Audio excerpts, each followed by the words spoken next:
It's the last day of the regular season in Minnesota high school football.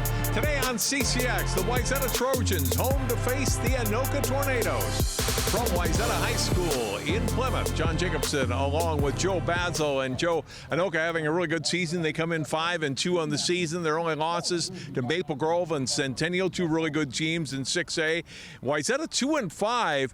But, man, they've had a lot of close games. They lost a one-sided game to Eden Prairie, but they've been in everything else and certainly could have a better record than 2 wins and 5 losses right now. When we talked to Coach Brown, that was one of the things I brought up to him. There's 3 games against really good programs, Minnetonka, Prior Lake, and Shakopee.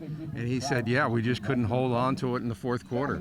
We just have to learn how to close games out in the fourth quarter. And an important game, too, Joe, I think, for both these teams as far as seeding. The teams will find out tomorrow who they'll play in the 6A tournament playoffs starting next Friday night. You know, and I was thinking about those records, 5-2, 2-5. Of course, you throw that away when the playoffs begin. I think Wayzata could be a dangerous 2-5 team going into the playoffs. Given their tough schedule. This offense is a little different. Each team can run and pass, but Anoka tends to pass more. Wayzata tends to run more, but neither team, you would say, is one-dimensional offensively. No, they play pretty much 50-50 or 60-40 football, and it was when the head coach from Anoka sent us his roster, you could just tell from the way he names his players and the way he names his starters that they're an air raid football team, and they're going to sling it around a little bit. Lambert Brown's his history's always been kind of a run-first situation, but he'll throw it as needed as well. Let's look at our key players, starting with Anoka, and we'll look at one of the guys catching the ball today. They've got 4 players who have caught at least 18 passes. Trey Borchers has 29 and averaging 19 yards per catch. 19 yards per catch, that's almost 2 first downs every time he touches the ball, right? The other thing that Coach Missouri talked about was he's such a good athlete. When he plays basketball, you look around, he has 21 points and he does it quietly. Good in track and field, just an all-around good athlete. And with an air raid situation, they've probably got some other receivers that can do the job as well. And for Wayzata, Omar Madcore is their leading rusher. Missed a couple games early with the season. Had a big game last week against Hopkins, and they'll want to control the ball and keep that Anoka offense off the field. And so if they can open up some holes for Madcore, who runs hard, they might have success today. Yeah, and Coach Brown talked about Madcore. He's ready to go. 5.5, 6 yards per carry. 2 carries, there's a first down for you. So, he'll be definitely someone we're going to watch tonight. Sun is out. Should be a great game for football. A great night here at Wayzata. It's the Tornadoes and the Trojans. And it's next on CCX.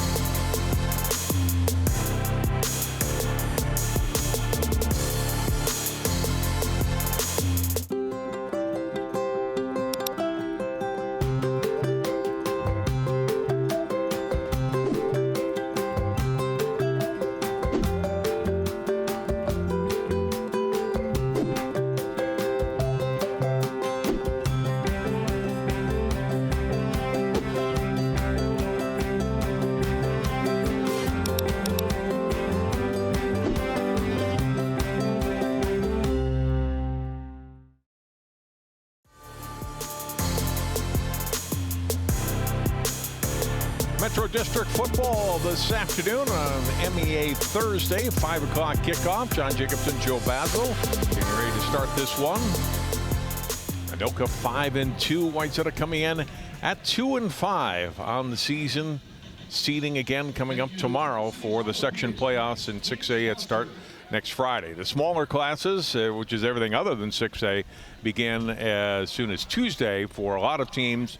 Some of the smaller number of teams in the section, for instance, the section Armstrong Cooper in, not quite a full 8 teams, so there'll be byes in the first round for the top teams there. But a lot of the teams outside of 6A will start playoffs as soon as next Tuesday. These teams next Friday. Comes up fast. It does. It comes very, very fast, and unfortunately for half the teams, it's going to end pretty quick. Luke Deshane to kick off for Anoka. Tornadoes in white and Wayzata in their home blues. We get ready for week 8 of the regular season in high school football.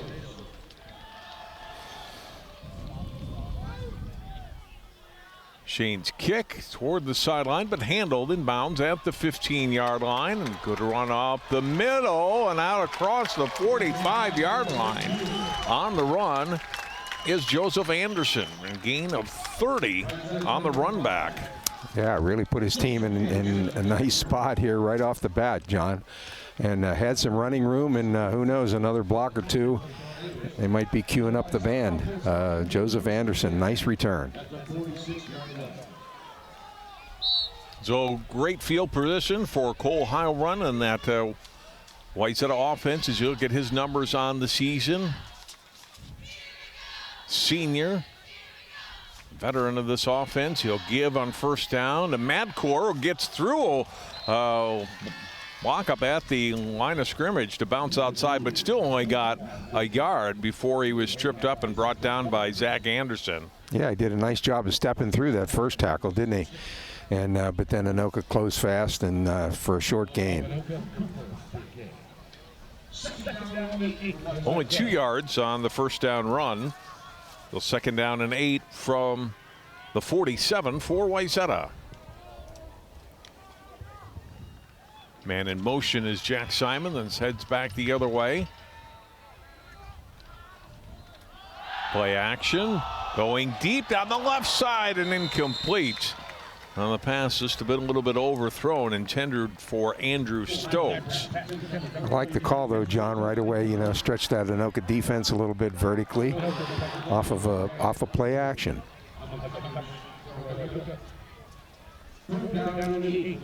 So what looks to be a passing situation here on third down and 8.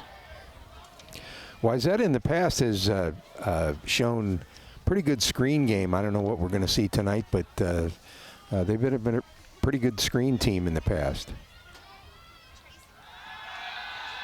Play fake again. Heilbrunn going right side and he's got his man. That's Tony Lay with the catch, and he's down inside the 25 to the 21-yard line. Beautiful ball by Cole Heilbrunn. There, just dropped it right in the bucket. And this is something they actually work on in practice. And just a really pretty ball to Tony Lay. Lay with his 27th catch of the season, averaging more than 17 yards per reception.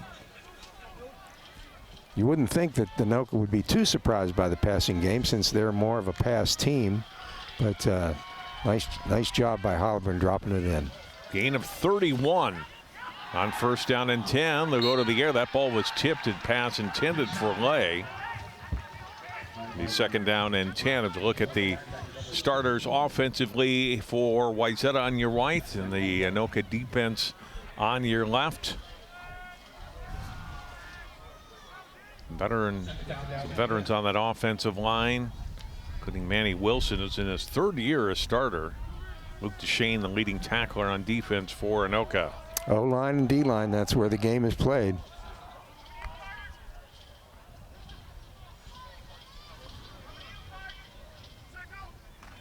On second down and 10, this time they will hand off. And Madcore trying with a second effort, but still only get a couple of yards. A lot of white shirts in on the stop. Zach Welch among them. It'll be 3rd and long for Wayzata. I like what they're doing with Jack Simon there, moving him around a little bit. And obviously he's a good blocker from that H-back position. 3rd down and 9 for Wayzata. Line of scrimmage, the Anoka 21. First series of the game. Got Tony Lee in the slot this time, John, on the left-hand side. Last time they picked him up over on the right sideline.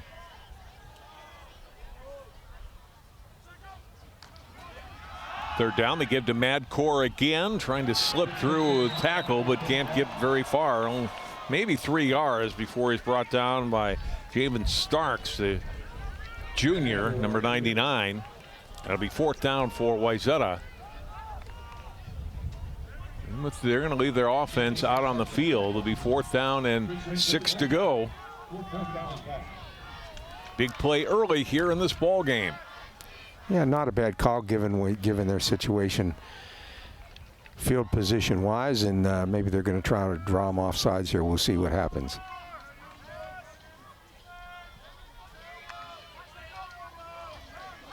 Albrun to throw, gets the completion to Jack Simon, but it's a short gain and well read defensively by Adam Kramer, senior defensive back. He's had a good season for the Tornadoes, and he helps turn Wayzata over on downs. That one ends up 4 yards shy of the first down on a completion of 2. Yeah, Kramer had Simon all the way on that, had him, man to man, and great job of coverage to deny them the first down. So Anoka, first time with the football. They'll take it over on their 16-yard line. Peyton Podani is the quarterback. 222 throws in 7 games. So over 30 yards or 30 attempts per game. On average, a throw and completion. So our guy Trey Borchers that we talked about in the pregame. A good safe play call, and you get to your offense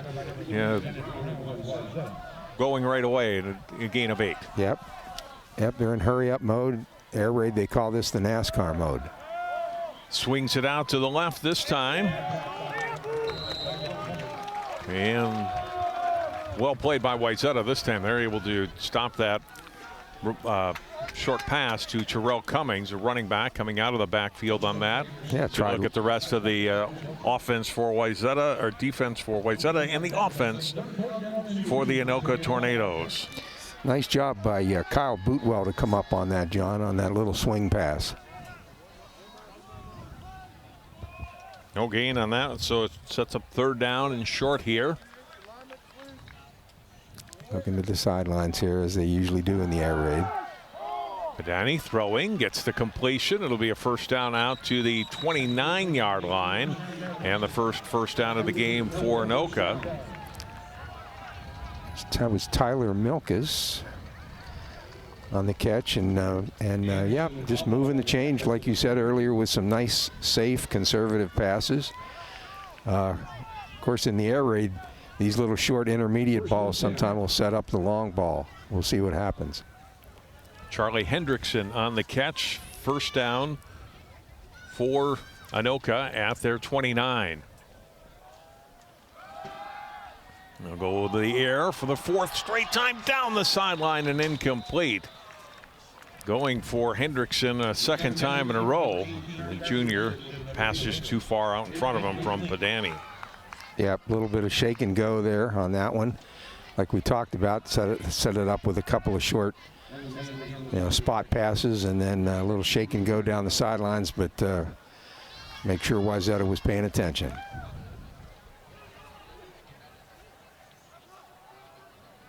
Henderson, kind of their 3rd option behind Borchers and Afia Beckway. They'll throw to P.J. Wazarek, the tight end, too, and Cummings, as you saw, coming out of the backfield. A lot of options. Podani on the run. Throws, and out at the 39-yard line, a completion.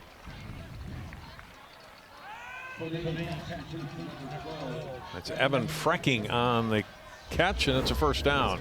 Pickup of 11. One thing I'm noticing early, John, and you would expect this from an air raid team, their routes are very crisp, very well run. Podani under some pressure and just throws it away. Sometimes the best pass a quarterback can throw right there, John. He wanted to go early, you could tell in that route, but his guys recovered to try to move outside and then just didn't have anybody and throws it away. Yeah. Yeah, good decision.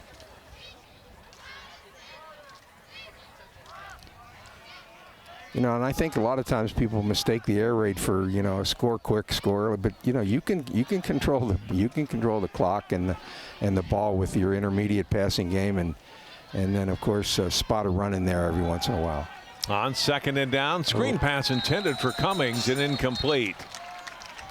Yeah, I think if Cummings looked maybe just a touch earlier on that, John, they might have had something, but he couldn't get his head around quite quick enough.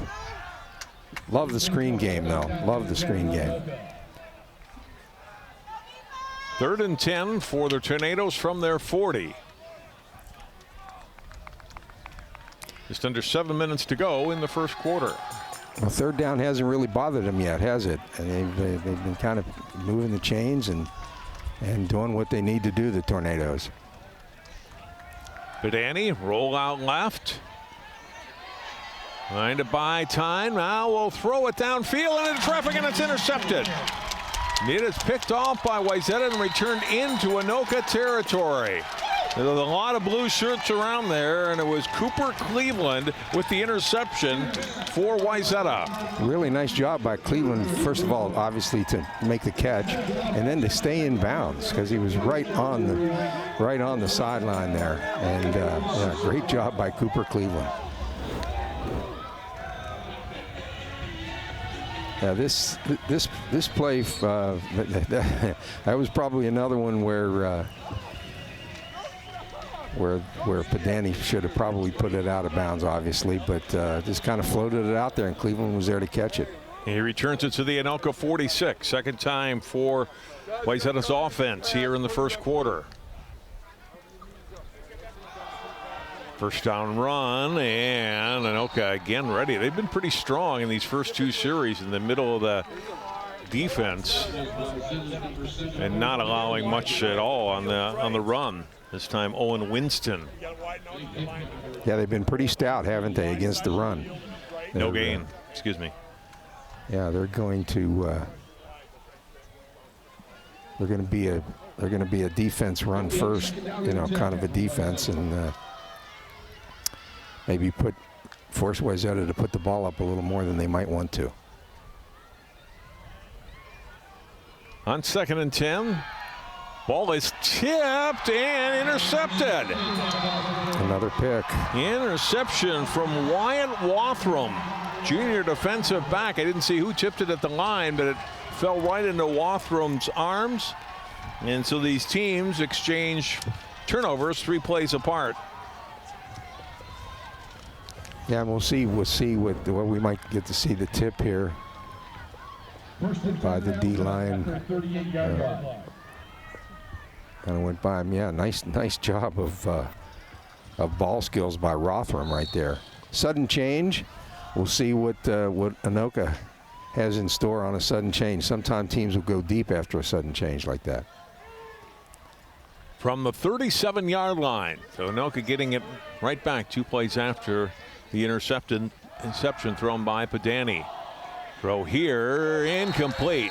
To get covered, intended for Borchers and covered by Bennett Brown. Ball took a little bit longer to get there. I think, that's a completion. Kind of expecting Badani to zing it in there a little bit more, especially when you're thrown out to the flat like that. That can be dangerous. Bo Wazurek, 5th year as head coach at Anoka. And it's had a really good season here in 2023 with a 5-2 record, trying to go to 6-2. Get another home game perhaps next week. Yeah, and Coach Brown said that these two teams could actually face off against one another again, depending on how the seeding goes. Badani throwing on 2nd down the sideline, gets the completion. Deep into Wayzata territory inside the 30. It's Hendrickson on the catch. Beautiful adjustment, I thought there, John, by Hendrickson on that. The ball thrown a little bit short, but he makes a wonderful adjustment, comes back, gets the ball, and big chunk of yardage here for the Tornadoes. That's a gain of 41 yards to Hendrickson. Yeah, the coverage really wasn't all that bad. Joseph Anderson was in pretty good shape, but great adjustment by the receiver. First run of the day, it's Cummings going left side and gets a couple of yards inside the Wayzata 25-yard line before he's run out. They give him 2, 2nd and 8 from there. It's been 10 passes and 1 run so far for Anoka. Yeah, I was noticing on our camera crew, Coach Wazurek, it looks like he is also not only the header, but also the offensive coordinator. He was wig-wagging, signaling the plays in.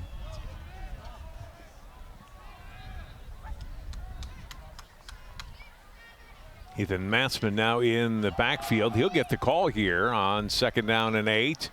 He'll pick his way toward the 21-yard line before he's brought down on his first carry to bring up 3rd down and a long 5. Well, we got a scoop here. We got two runs in a row here from Anoka. Danny's going to throw here, though, on 3rd down, and it's got his man Hendrickson for a 1st down. He's inside the Wayzata 10. It'll be 1st and goal for the Tornadoes. As I said, the old saying used to be nickel and dime or whatever, but the intermediate passing game by the Tornadoes is very, very sharp. Very accurate job by Padani to Hendrickson. Gain of 11, 1st and goal from the 9. And Wayzata's defense able to make the stop here on Massman. Did get forward progress to the 7. It'll be 2nd and goal from there and a gain of 2. Yeah, that's a good job by Anoka to, as they say, keep Wayzata's defense honest and not be pass 100% of the time. Cummings back in the backfield. Direct snap here to Luke Duchesne. Yep. Wayzata was ready for that. Yes, they were. Yeah, a little wildcat there. I saw 19. I'm going, well, wait a minute, that's not Padani. And yeah, but again, trying to, just trying to change it up a little bit here. Have some variety to your offense. But as you said, Wayzata was ready for it. He did get 2 yards, so now it's 3rd and goal from the 5.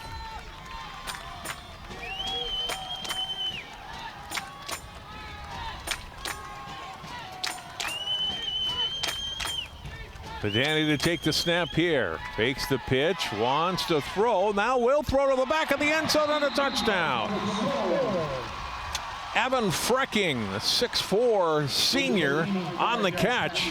And Anoka's on the board first. Yeah, great job, I thought, by Padani to extend that play. It didn't look very good at first, and there weren't many guys in the box for Wayzata, expecting the pass, of course. And for a moment there, I thought Padani might just pull it down and run it, but extended the play and then found Frecking in the back of the end zone. Great job.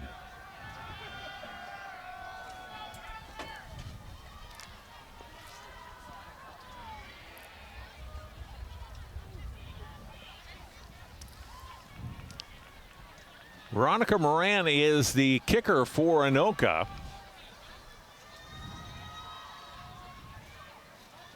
Her extra point attempt is up and through. Yep. It's not unheard of, but still a little bit unusual to have female kickers. And each team, I bring it up because each team has one this year. Veronica Moran and Yasmin Madkor, the cousin of running back Omar for Wayzata, as you look at that touchdown again. Okay, yeah, I think that's great. That's great for football. You were right, Joe, on that play, too, on what a good job Padani did. Didn't panic, and eventually his guy comes open. Yep, exactly. Yeah, kept his eyes downfield like we teach all quarterbacks to do.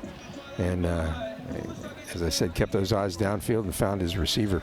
And the other thing that I'm impressed with Anoka so far, and I know it's early, they spread the ball around, too, John. They do a nice job of spreading the ball around to any one of a bevy of receivers. They've had 4 guys so far that have caught the ball, and one of them not being Ebekwe, who has 29 catches coming in, with Borchers, Frecking, Cummings at 1, and Hendrickson for 3.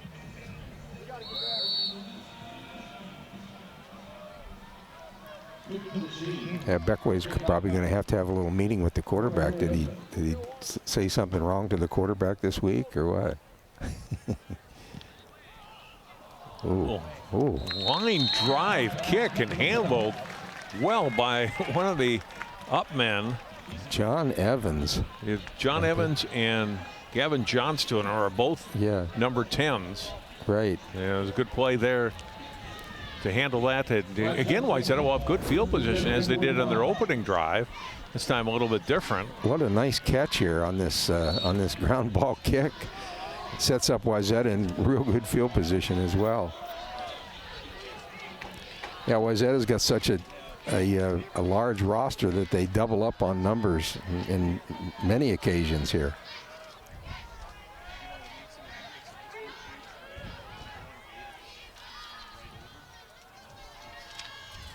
First down and 10 from the 45. Play action. Halbrun fires to his left, gets the completion into Anoka territory. That's Tyler Milkus with his first catch today. Nice job by Milkus. Nice route on kind of a deep curl route, and the ball was right there. I actually had him on the turn. Really nice job by Cole Halbrun on the release that time, and very accurate. Pickup of 13. First and 10 from the Anoka 42.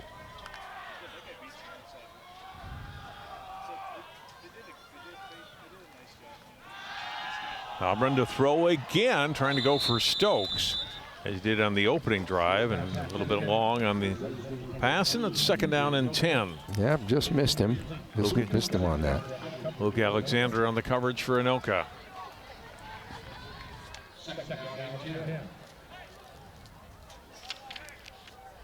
Notice that Wayzata has changed their H-back a little bit. Bodie Gorger in there now, number 81 at the H-back position.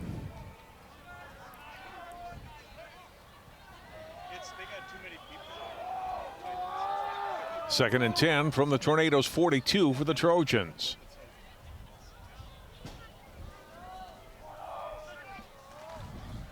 Gives to Madcore. And tripped up at the line of scrimmage and brought down for no gain. That was a really well defended and tackled by Luke Duchesne. Yeah, if Duchesne doesn't make that tackle, there's a lot of green right there, John, for the Wayzata running back. Madcore got 2, but you're right, it could have been a lot bigger than that. Third down and 8 coming for the Trojans. Time winding down here in the first quarter with Anoka leading Wayzata 7-0. Yeah, this first quarter is moving right along, especially given the amount of passing that particularly from the Anoka side, of course. Yeah, 13 passes for them, but 7 already for Wayzata. Yeah, they're out of their 12 plays. I was just going to say that they're probably about 50-50. And whistle, and this play's not going to go.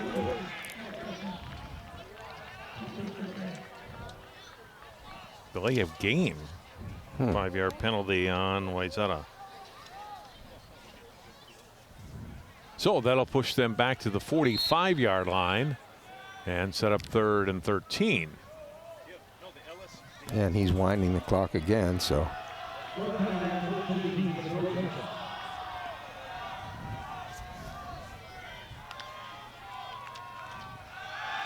Halbrun will roll right. Throws it incomplete. Milkus the closest man to it, but missed him. And now 4th down. And from the 45, right now their offense is still on the field. No sign of a punt team yet. Yeah, nice job by Halbrun to sprint out there, but Milkus just didn't quite get far enough. Yeah, they're going to kick it here. Quick kick here, John.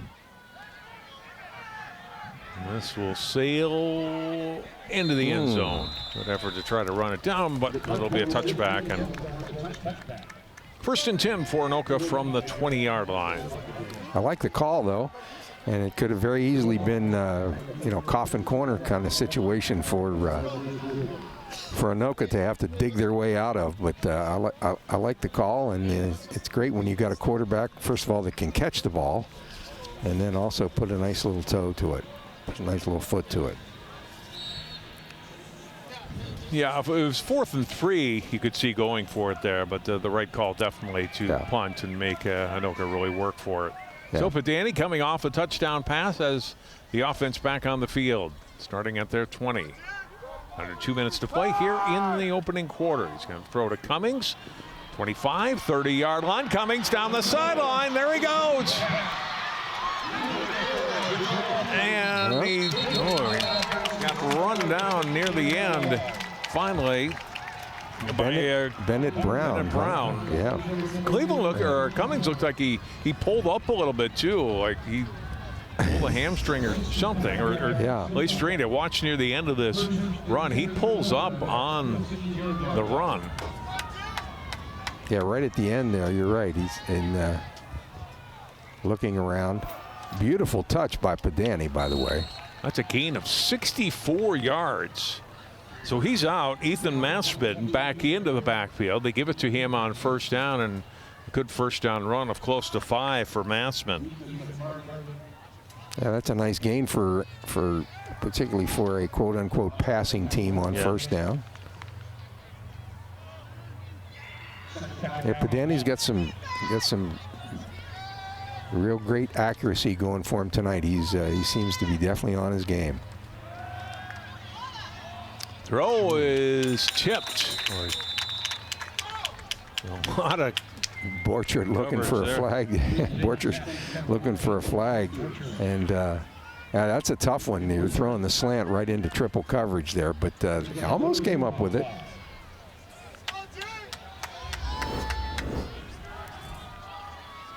Third down and 6. Got one hand on it.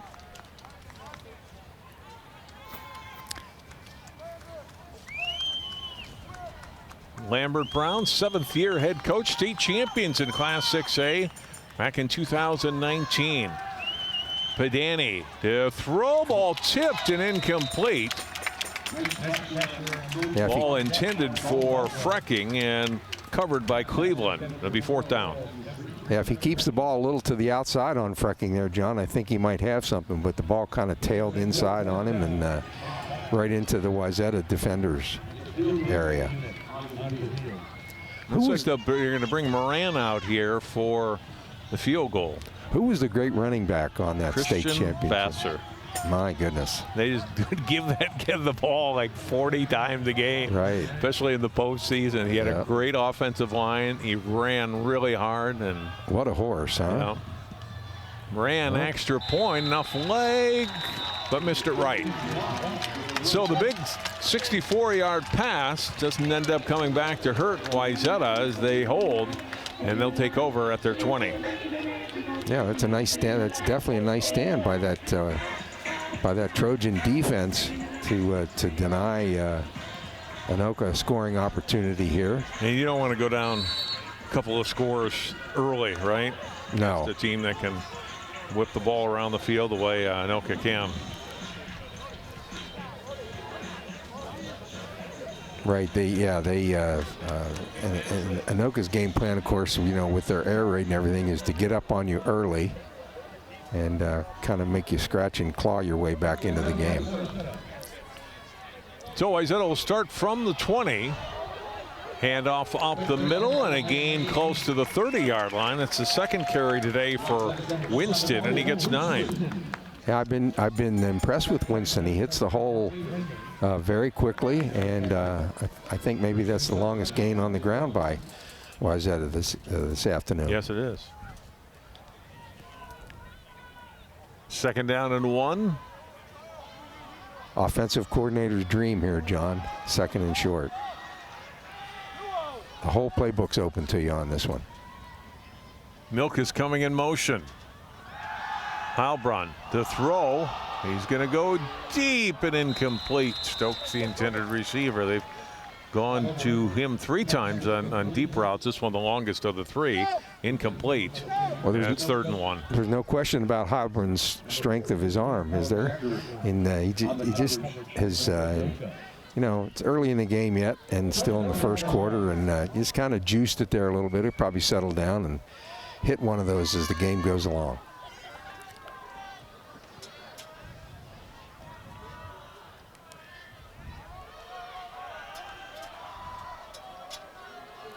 Yeah, Winston remains in the backfield behind Heilbronn on 3rd down and 1 from the 29. Snap is high. Got to chase it down. Ball is still loose and recovered by Anoka down at the 11-yard line.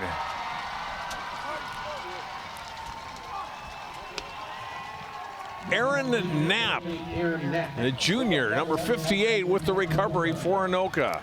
And that's really a lot tougher than it looks sometimes with that ball. The shape of the football has a lot to do with this, and that's unfortunate because that was 3rd and short and very makeable. But Knapp comes up with it. Good ball skills. Loss of 17 and worse than that for Wayzata. Loss of the football. It's 1st down and 10 from the 12-yard line for Anoka.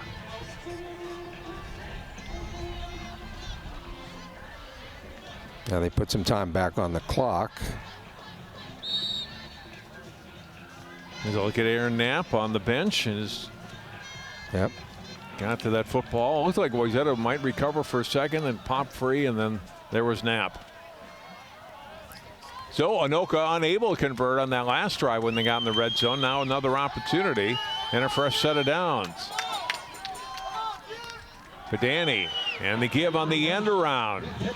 DeShane inside the 10 down to the 5-yard line. He'll pick up 7 and it'll be 2nd down and 3 from there on what will be the final play of the first quarter. It's Frecking, excuse me, on the carry, and that's the way we end one. Anoka leads 7-0, driving for more. More football on CCX after this.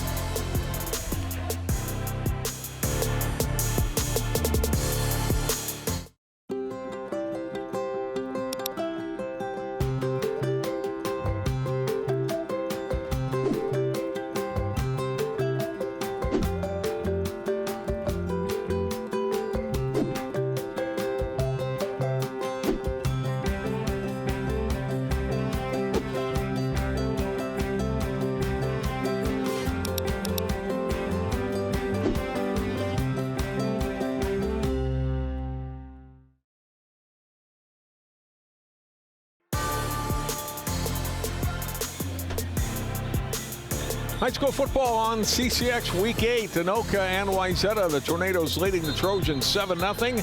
As we get ready to start the second quarter, Anoka facing Joe Basil, a 2nd down and 3 from the Wayzata 5. Again, offensive coordinator's dream, 2nd and short. Whole playbook open to you here. Love the call to Frecking. And one thing about Coach Wazurek, he's coming out here and pulling out all kind of various stops with reverses and traps and powers and intermediate passing game. And he's not leaving anything to chance tonight, that's for sure.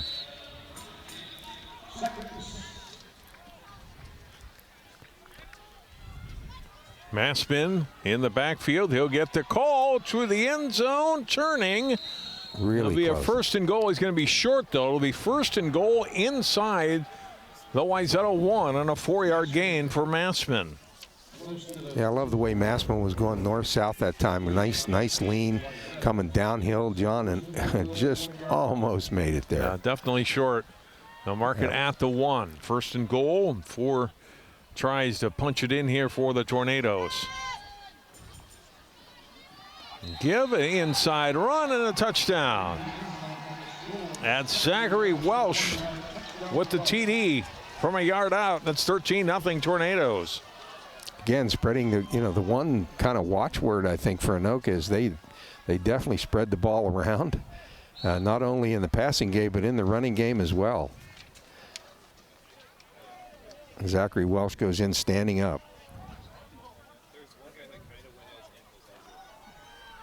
And they've got DeShane back in the Wildcat again.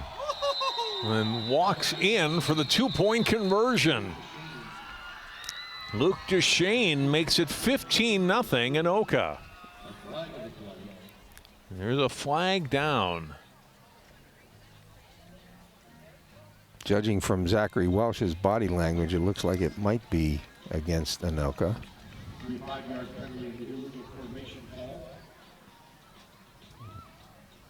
Well, we'll see what Coach Wazurek does this time. It was a beautifully designed play, though. Unfortunate that it's coming back. Oh, Looks like they'll kick for it now. looks like they're going to kick it.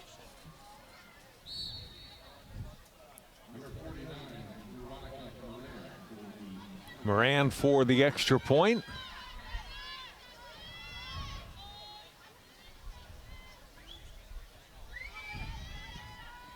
Kick is up and it is through. She is 2 for 2 on extra points, and it's 14-0 Anoka.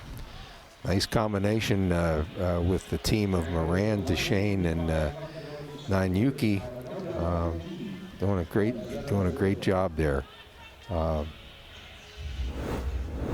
actually, I should say Moran, Burns, and Borchers. My mistake. Look at that touchdown run a moment ago That put Anoka up 13-0, and then Moran's kick. That's a stout-looking football player right there, number 16, Zach Welsh. And, yeah, his teammates appreciating his work tonight so far. Welsh's third touchdown of the season.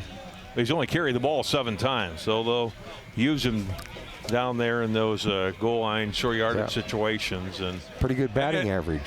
Not bad, not bad. And well blocked, too. I mean, he had a big hole to run through. The line has been solid tonight for Anoka on offense. They've given, obviously mostly passing plays. They've kept it pretty clean for Padani, and the running plays, not bad either, especially there on the touchdown. Nice kick by So we'll go through the end zone, and a touchback for Anoka.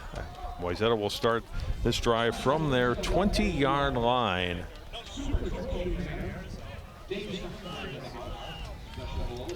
Yeah, this is the kind of thing where Wayzata doesn't have to delete the game plan. It is 14 zip, but if they put a nice little drive together, move the sticks a little bit, get back into this thing, plenty of time left to get the game to a 14-7 situation. Anoka able to turn the Wayzata turnover into 7 points here early in the second quarter. Wayzata going into the wind here in the second. Brun will hand off. And Anoka was right on top of that. Boy, they were. They just... Deshane, he called his name on offense and defense. There on the tackle for loss of 1. I was just going to say, we've called his name already in a short amount of time tonight. Several times already, John. He's a football player. 2nd and 11 from the 19. Inside linebacker.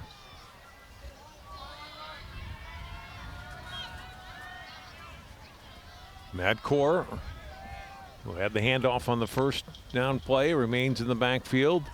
And he'll get it again here. A little seam, but not a lot. He'll get out past the 20 to the 22. But if you're Anoka, you'll take a 3-yard gain on 2nd and 11. It'll set up 3rd down and 8 for the Trojans. Nice job by 54 Carter Nabosny on that to plug that hole. And yeah, he liked it. He liked it a lot.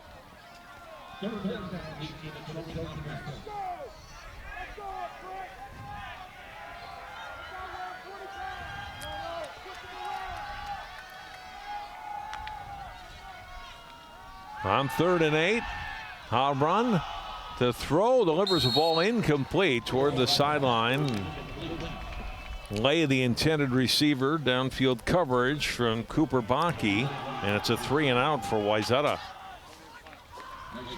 And that's exactly what they didn't need, of course. Pick up at least a couple of first downs would have been good for Wayzata. Not a bad ball at all, just a little bit wide of the mark. And Anoka's offense maybe licking their chops here a little bit. They're going to get the ball back now. Andrew Stokes is the regular punter for Wayzata. Good kick into the wind, but room to return the ball, but it is recovered by Anoka. A little tricky up there in the wind, and Caden Ban is best to get it, but he did get on top of it, and Anoka's got good field position. They'll have it at their 44. But a solid kick in the wind as well. Yep. Momentary heart failure over there on the special teams coach for Anoka, but Caden Ban comes up with the ball. 1st and 10 from the 44 from the Tornadoes. Already up 2 scores. We haven't seen Cummings since he went out on that long pass play, as Massman remains the lone running back, and Borchers gets the catch here on 1st down. And it's a 1st down into Wayzata territory, a pickup of 12 yards. Yep. Pretty much the blueprint from where they started the game, John, where Borchers on a little bit of a look-in situation. He's going to go deep this time and overshoots his receiver. It's 2nd down, going to Borchers again after a gain of officially 11 on that first play. Now it'll be 2nd down and 10 from the Wayzata 45. Again, as I mentioned before, I definitely like the play calling from Coach Wazurek. He's definitely, mixing it up and keeping Wayzata definitely on their defensive toes. That's for sure.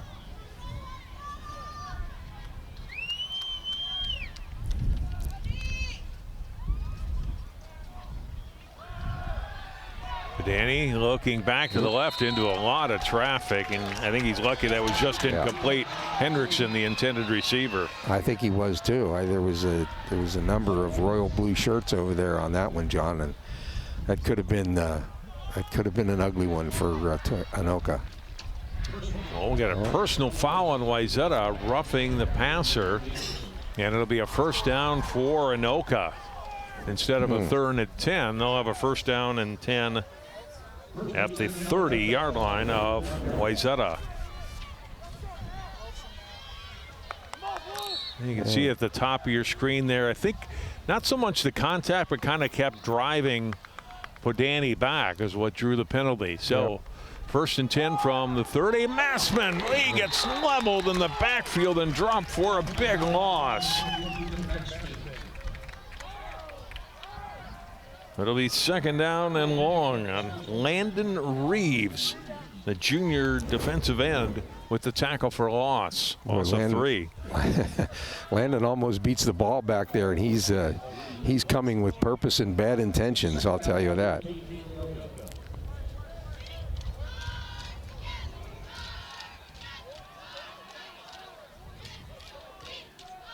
But Danny's like, oh, let's go back to throwing the football. That's what I like to do best. And they will here on 2nd and 13. Throws and gets a completion inside the 20. That'll be a 1st down to the 18-yard line.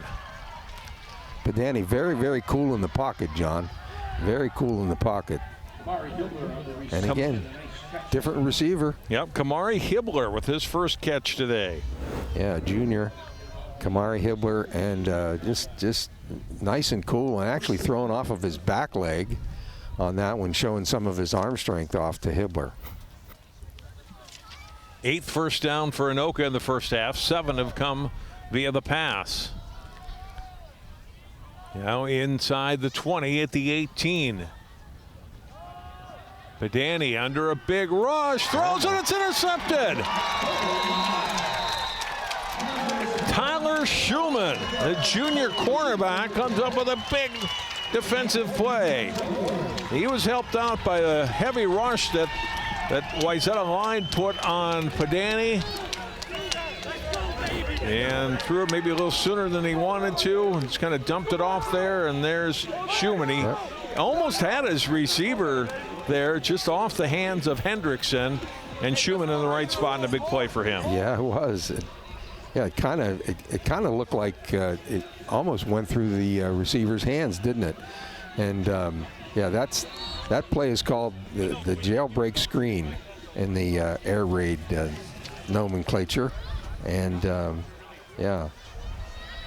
So the second interception thrown by Podani, and we'll see if Wayzata can do something with this opportunity. 1st down and 10 for the Trojans. It'll start this drive from their 25. Winston in the backfield behind Halbrun. Winston will get the call, and he'll get to the 26, and that's it. For the most part, with the exception of that 1 9-yard run for Winston, it's been tough going between the tackles for Wayzata on the run. It has been. Yeah, it has been, and I know how much Lambert wants to run the football, and you stay with it, and hopefully you pop one. Winston a little gimpy as he went off the field. Madcore back in the backfield.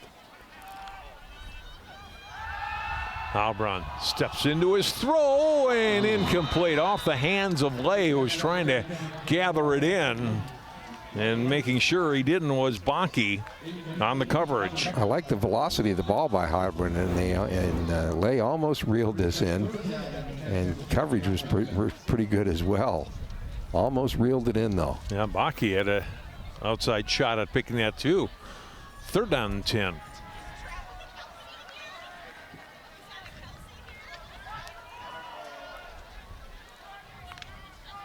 Outman moving his running back around. He's under rush, and down he goes. Looked like maybe they were trying a little bit of a shovel pass play on that one. I'm not sure. He got rid of the ball, and so they're going to say it's not going to be a fumble. It's either an incompletion or they're going to get credit for a sack. It looks like they're going to call it an incomplete pass, and so he got rid of it just before he got sacked. Yeah, he did. Goes as another 3 and out, though, and an Anoka defense holding, and Anoka forces Wayzata into another punt. Anoka's been pretty stout, haven't they, on defense? They've been good. They really have. See if they come after the punter on this one. Stokes, a high kick. Fair catch, and Anoka again will have good field position around their 45-yard line. They start this drive with 7 minutes and 23 seconds to play in the second quarter. John Jacobson, Joe Basil with you at Wayzata High School. We have a flag down on the play. Hold on the return, which really hurts when it's a fair catch and you still get called for a hold. Yeah. So those will back up. Yeah, Caden Band does a nice job of the fair catch, and but then they're guilty of a hold, which is going to drive them back. First and 10 Anoka at the 35. So the Tornadoes will reset. They'll be at the 35-yard line. Kind of a little back and forth situation the last couple series on both teams here. And ball going back and forth. There's Coach Wazurek, who, like I said, has been really opening up the playbook this evening.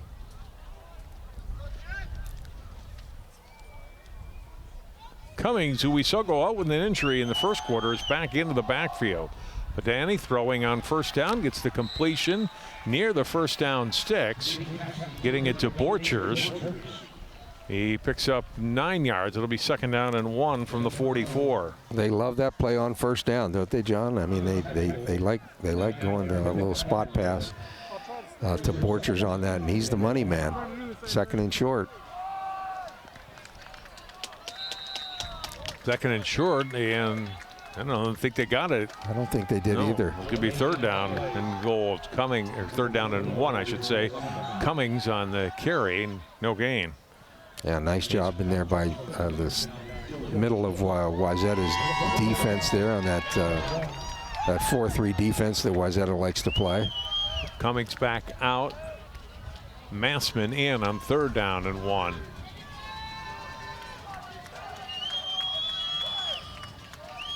One thing about the air raid, you just never, third and short, they still, they are going to run the ball. Give it to Massman, and he stood up for another no gain, even a loss here.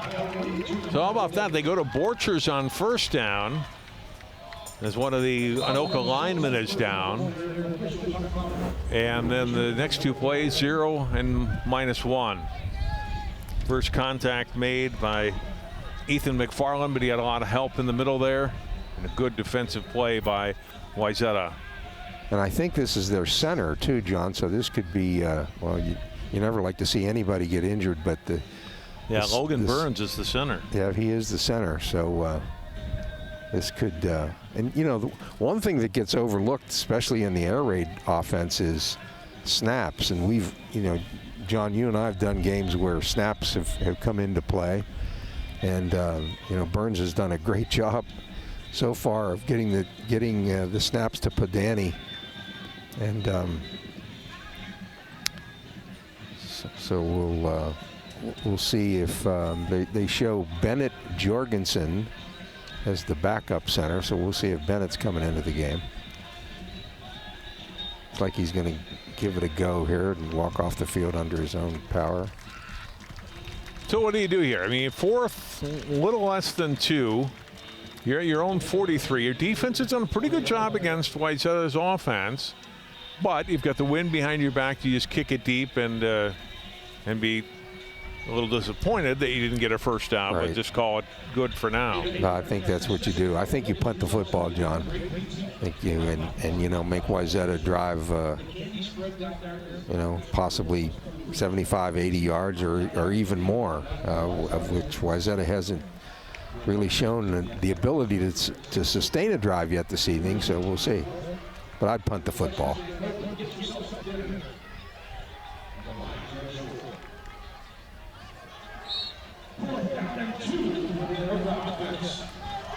Well, An offense out on the field. Let's see what they do. yeah, what do I They're going to know? run it. And Welch, who had the touchdown run. Look at that push from the line. Yeah. And they've got a first down.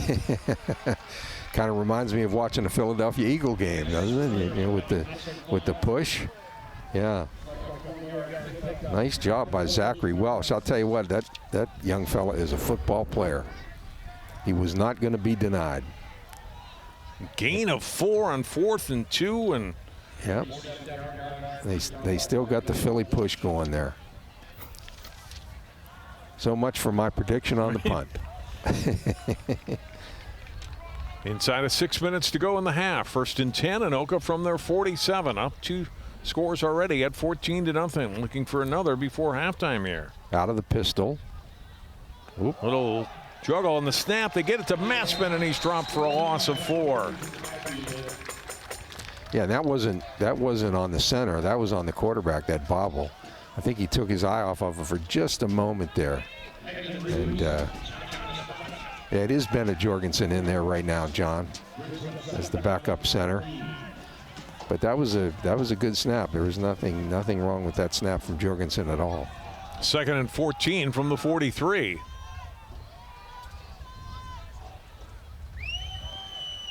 To Danny. Rolling out and throws incomplete. Threw it at the. He didn't want to pick there, so again threw it at the feet of Charlie Hendrickson and lived to play another day on 3rd down. Good decision. Good decision by Padani. As an old quarterback coach, I always emphasize to my quarterbacks, if it's not there, throw it away and let's live to play another down. Lambert Brown taking a look at the computer here a little bit, see if they can find any kind of a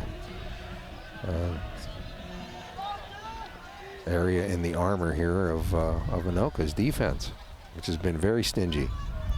3 receivers to the top of your screen on 3rd and 14. Padani rolls that way under pressure and throws incomplete. Wow, was he ever? Yeah. There are a lot of blue shirts coming. And it's 4th down, and then I think this time they're going to punt.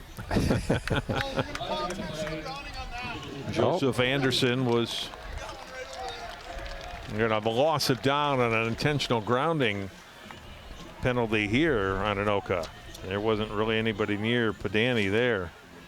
No. And I like the call. Obviously, Wayzata bringing the house that time, giving him no time to really make a decision or try to point out or find a receiver. Joseph Anderson among those in on the heavy rush forced Padani to get rid of it. Illegally, as it turns out, and then backed up another 10 yards to the 25. And Anoka will have to punt it away for the first time tonight.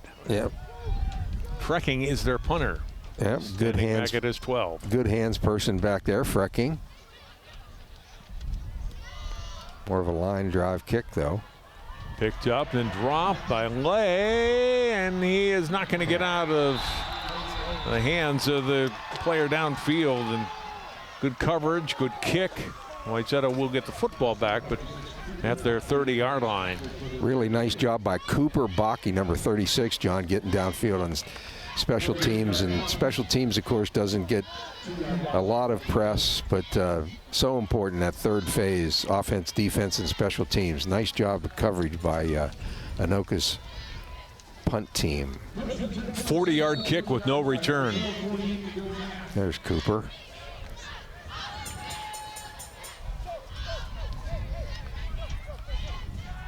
First and 10, Anoka.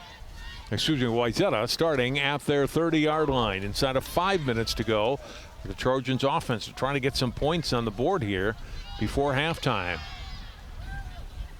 Albrun will hand off and a rush out to the 35-yard line. It's Winston on the carry. Yep. Pickup of about 6 yards before he's tackled on the play by Alexander Wimmer. Nice positive play by Owen Winston. Love the way he gets going north-south quickly, and has been a pretty effective runner for Wayzata tonight against this fairly stout Anoka defense. 2nd and 5 for the Trojans. Anoka in a 5-man front here, 52, the old 52 Oklahoma defense. They give it to Winston, this time only a yard or so. DeShane on the coverage and on the tackle for Anoka. Will bring up 3rd down and 4 for the Trojans. And Wayzata still probing, still trying to find a little area where they can run and open this thing up, move the sticks a little bit before halftime.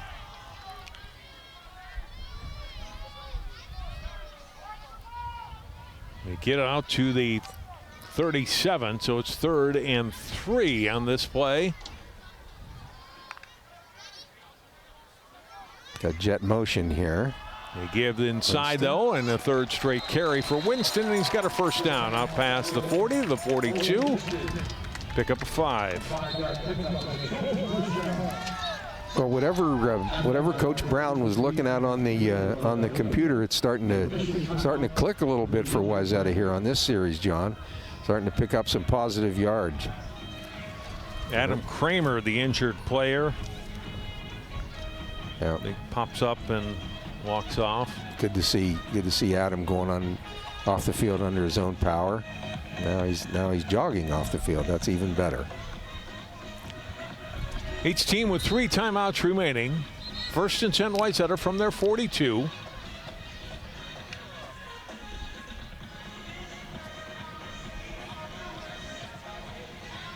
Winston will remain in the backfield. And plenty of time for Wayzata to utilize their run game. Like you said, with 3 timeouts and over 3 minutes to go. No need to be in a big hurry here. Give to Winston again, and he's out past the 45 to the 47. So Waysata's offense starting to bear down a little bit and find some rhythm. Get some running room for, in this case, Winston on this drive. He picks up 5. Yeah. Well, you just love 2nd and 5 too. Nice gainer on 1st down by the Trojans.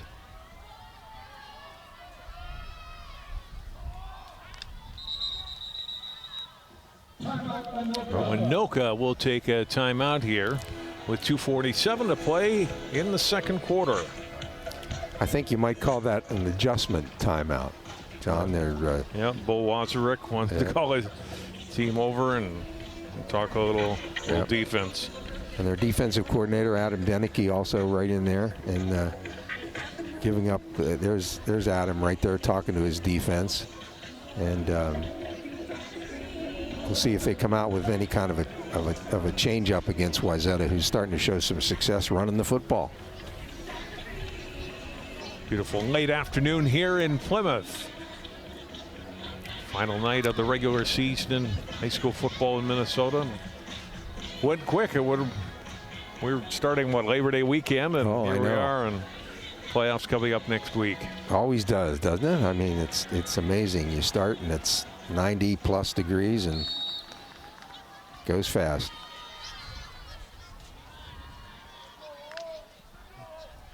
Second and 5. This time Halbrun wanting to throw. Has time.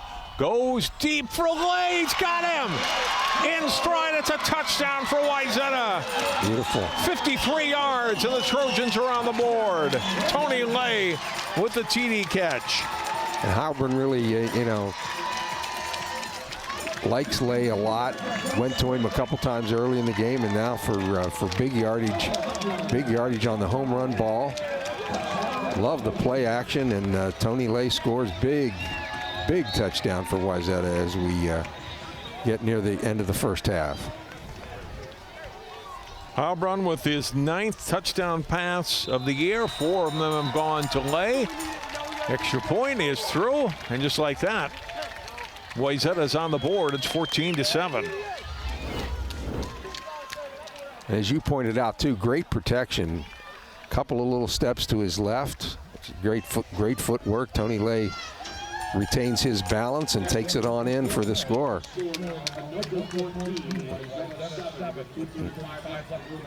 Now we've got us a football game here, John. No doubt. Thomas Ticing with the extra point to make it 14-7. Beautiful execution on that.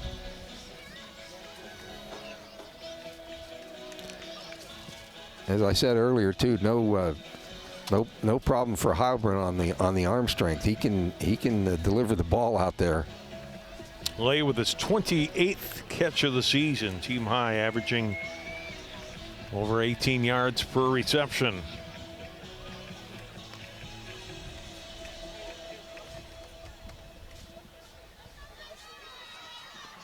Anoka with 2 timeouts and plenty of time left as they get the ball back.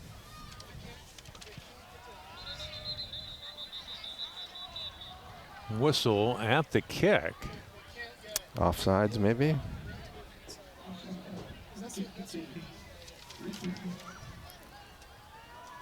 So the Trojans will re-kick. Let's see how this next drive ends, but you just feel a shift of momentum with one play, right? Or maybe even a series of plays. They get the good runs, the 4 straight runs from Winston, all for positive yards. Anoka can take his time out to try to make some adjustments, and then Wayzata goes right to the air, and the touchdown pass from Heilbrunn to Lay, and all of a sudden it's 14-7. You definitely feel a change of momentum, like momentum is put on a royal blue jersey here for a time. Another ground ball kick. Handled at the 26-yard line, and that's all they're going to get. Oh, that was a nice job. That was a really, really nice job of coverage. Kamarian Proel, Jr., the backup defensive tackle, and makes his mark here on special teams. Good play by Proel. That was a really good play by Proel, and again, you know, shows how important special teams, because the return guy for Anoka had some running room there, but Proel ended that.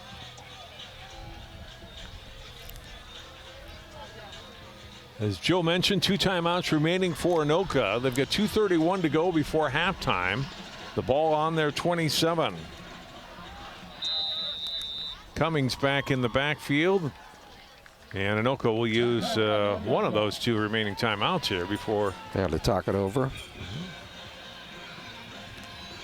Not sure if Coach Wazurek maybe didn't like the play or didn't like what he's seeing from Wayzata's defense with his call, but they still have 1 timeout left and 2:31 left on the clock. And it'll be interesting to see too, John. You know, so far Anoka has, I don't know if you'd say had their way with them, but things have been going pretty much Anoka's way, and now we'll see if they can come off the deck here a little bit against Wayzata. Definitely a smaller crowd today. You know, MEA week, people go out of town. No school today. They don't have all the students. A late afternoon start, all contributing. Crisp fall day, but certainly not uncomfortable. Not uncomfortable at all. And I think I heard on the news it's going to be the most well-traveled MEA week in quite some time. Really? Okay, yeah.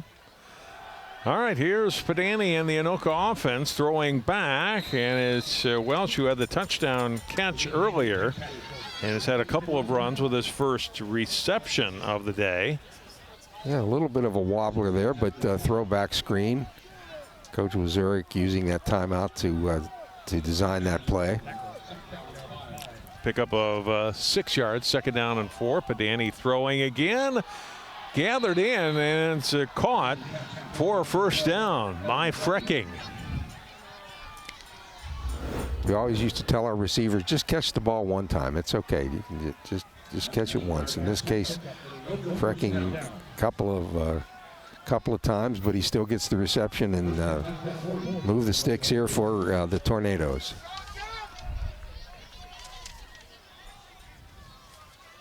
Ball out to the 40-yard line. Pedani steps up, throws, short, completion out past the 45 to the 47-yard line. Gain of, we'll call it 6 to the 46. On the throw and catch, Pedani to Frecking. Yep. Nice little gainer on first down here by the Tornadoes. Pedani flushed out. He's going to run. He'll get a first down and run out of bounds at the Wayzata 47-yard line and pick up a first down. I like what Pedani did there, John. He saw that his receivers were covered, didn't waste any time making the decision, got to the sticks, got the first down, went out of bounds, stopped the clock. All good moves by the Tornado quarterback. Still a minute 33 to go, one timeout. First down Anoka at the Wayzata 47. Pedani to the sideline, and it is incomplete. Borchers the intended receiver to be second down and 10. A little bit high for even for Borchers on that one, just a little bit high. I'll tell you what though, he's got some hops. He went up and almost made the circus catch.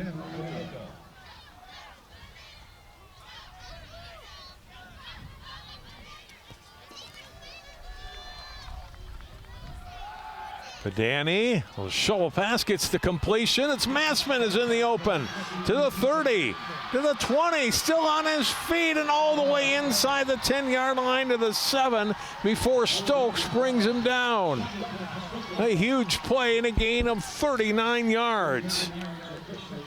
Massman just was not going to be brought down. Beautiful yards after the catch, and looked a little bit like the Chiefs on the shovel pass. Here we go with a swing. Throws to Massman again and breaks a tackle, but they say he was going to be marked down. They quick whistle. That was a pretty quick whistle right there. Look at the previous play. Nice job by Massman in sticking his foot in the ground, redirect, broken field running. Great job. That first and goal play loses 3 yards. There's a flag down.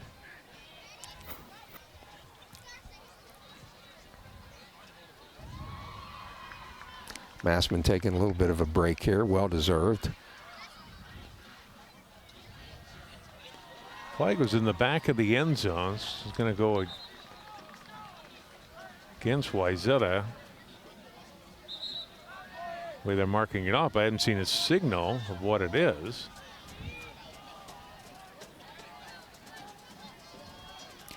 Bennett Jorgensen still in there as the backup center for Anoka, doing a nice job coming in the substitute role. I'm still not sure what we had there. We get the ball is at the 5-yard line now. There's a nice shot of Bennett.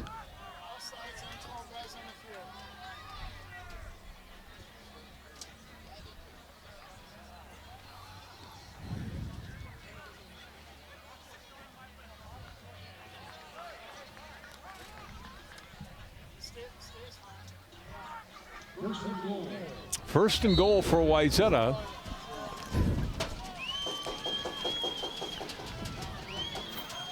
Pedani will roll out, feeling some pressure to the back of the end zone and broken up and incomplete.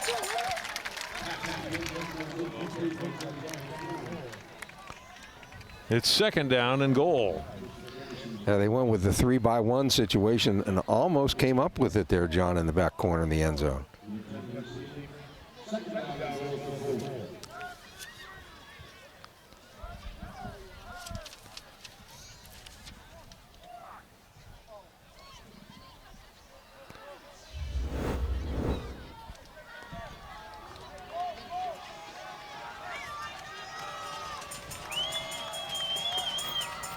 Second and goal from what, the 4, I think, John, so the 3 or 4 yard line. Danny throws, gets his man. It's a completion for a touchdown. Welch, who had the touchdown run, gets a touchdown catch here of 4 yards. And Anoka able to answer the Wayzata touchdown with one of their own here right before halftime. Really, really important answer, too, for them, John. And you can see that play develop from our vantage point here. Just swung him out of the backfield. Welsh can do a lot. He can run, catch. I imagine if he played defense, he's probably a pretty good tackler as well. He's a complete football player. Moran's extra point is good. And it's 21-7 with 55 seconds remaining in the first half.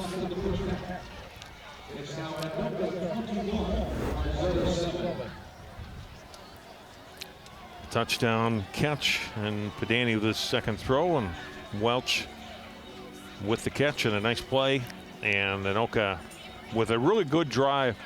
Joe, you come back as I said about 5 minutes ago. All the momentum seemed to have shifted to Wayzata, and Anoka has got an answer for that. Yeah, yeah. And I had posed the question, how are they gonna react and come up off the deck? And I think that question was asked and answered by the Tornadoes.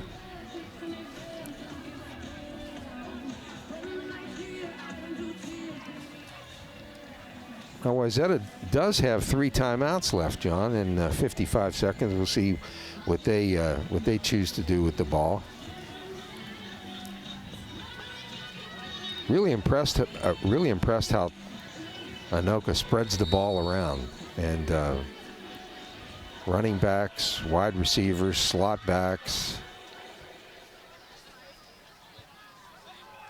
DeShane to kick off. Gets it deep. Handled back inside the 10-yard line. Okay, it's not going to get to the 20 even. No, not going to get much on that one.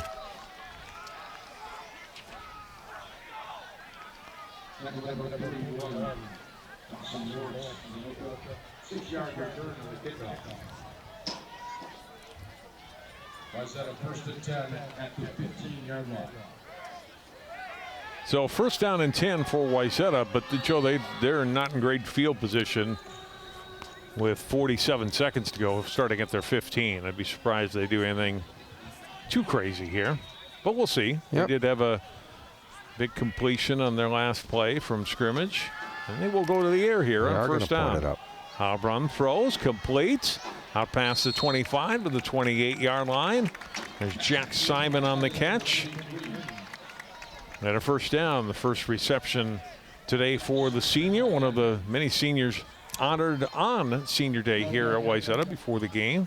That's a pickup of 13 yards. That's a huge pickup too, John. Gets them out of the shadow of their own end zone. And nice job by the H-back here, Simon. A lot of times, that just like the running backs, they're not covered out of the backfield. Make that a second catch. He had one for 2 yards earlier for Simon, 2 for 15 now.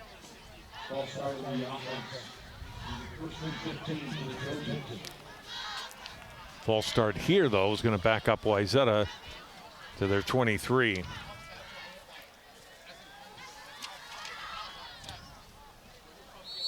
Again, 40 seconds to go here in the first half. Wayzata at their 23, first and 15. And Wayzata's got some options here. They can either go back to the run game or they can use the middle of the field. Because they have their timeouts. Action throws and lay the intended receiver. Incomplete. Broken up by Luke Alexander.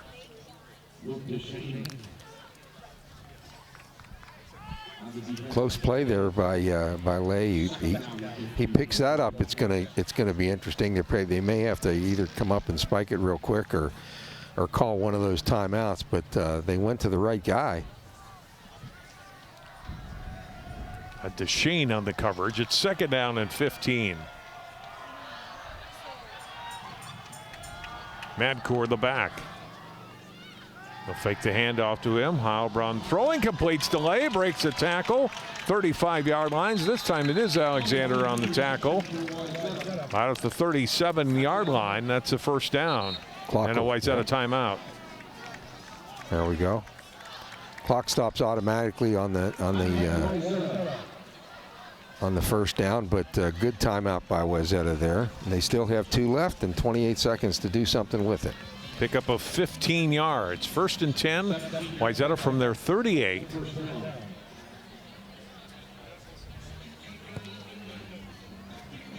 Yeah, and I think, you know, the situation, I'm not trying to read Coach Brown's mind here, but when you're 2-5, John, yeah, and you've got 3 timeouts and time on the clock, why not? Well, and when you get 13 on that first down, that kind of, if that first one's incomplete, then maybe just hand the ball off and go to halftime. But you got a positive play on the first pass to Simon, and now you get another good throw and catch here, Heilbronn delay. Yep. And now you're out close to your 40 and still some time. And as you mentioned, 2 timeouts remaining yet.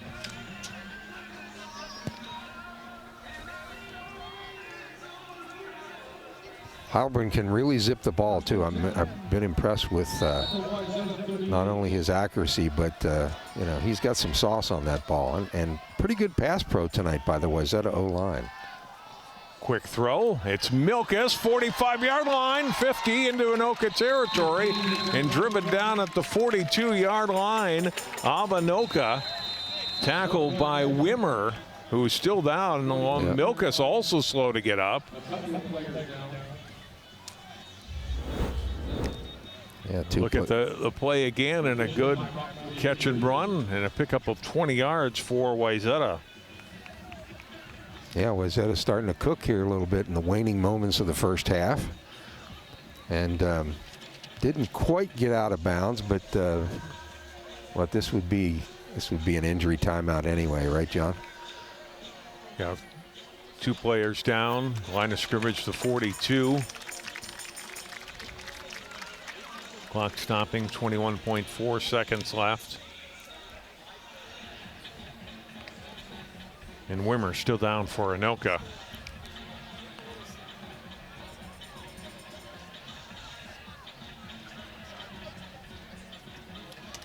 But pops back up, though. That's good. I mean, he was down there for a while, about a minute, yeah. And he's like, yeah, I'm okay. Maybe just got the wind knocked out of him. He's jogging off the field nicely, so. First and 10, Wayzata from the 42. So 3 first downs on this drive late in the first half. Now wind the clock again. Heilbronn back to the air. Zips a pass and incomplete. Down at the 26-yard line. Alexander breaking up the pass intended for Tristan Falkowski. Second and 10, Wayzata. Nice job, I think, by the safety of the Tornadoes, kind of sticking his arm in there and punching that ball out at the last moment. Tornadoes rushing 4.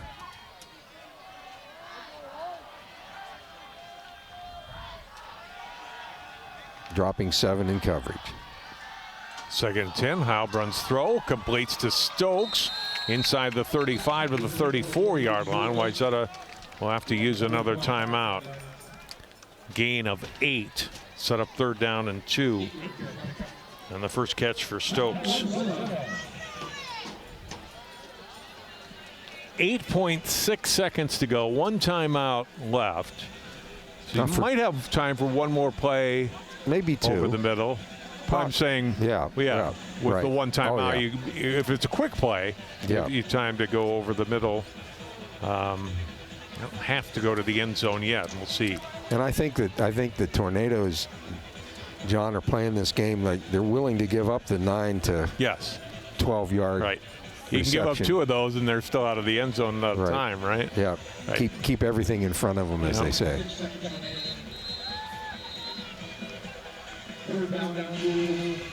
8.6 to go here.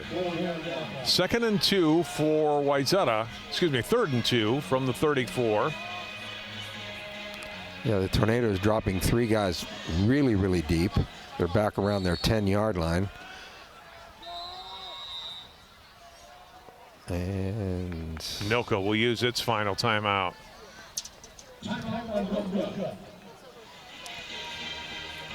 Well, if history's any indication, I would definitely be keeping my eye on Tony Lee, wouldn't you? Yeah, right. Yeah.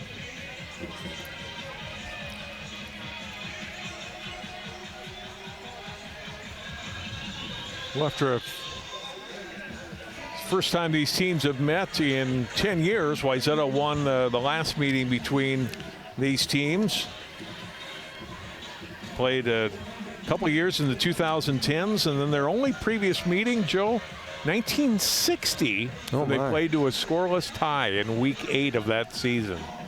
Wow. I'd like to know if it was bad weather that night, or what led to a 0-0 tie between the Trojans and Tornadoes back 63 years ago.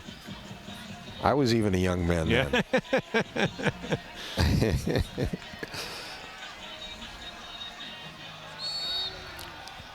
Anoka out of timeouts. Wayzata with 1 left. 3rd down and 2 from the 34 of Anoka. With under 10 seconds to go in the half. Halbrun. Roll out, throws, and complete to Stokes. Got out of bounds with 2.4 to go. So they will have time for one more play. They get a first down, and not that he didn't have a shot from the 34, but now at the 23, he really go for. Where are they going to go for? A lot of personnel. Looks like they're going to try a field goal instead here, with Tyson coming on. Yeah, they're lining up for a field goal anyway. And we got. This will be a 40-yard kick for Tyson.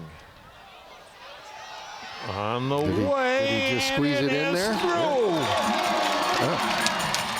Well, how about that drive? In the last minute of the first half, Wayzata driving from their own 15, and they get down in field goal range with that 3rd down completion to Stokes. And then Tyson drilling the 40-yard field goal to make it a 21-10 game at the half. And maybe steal that momentum that you were talking about again, John. A little momentum for the team in blue as the first half ends.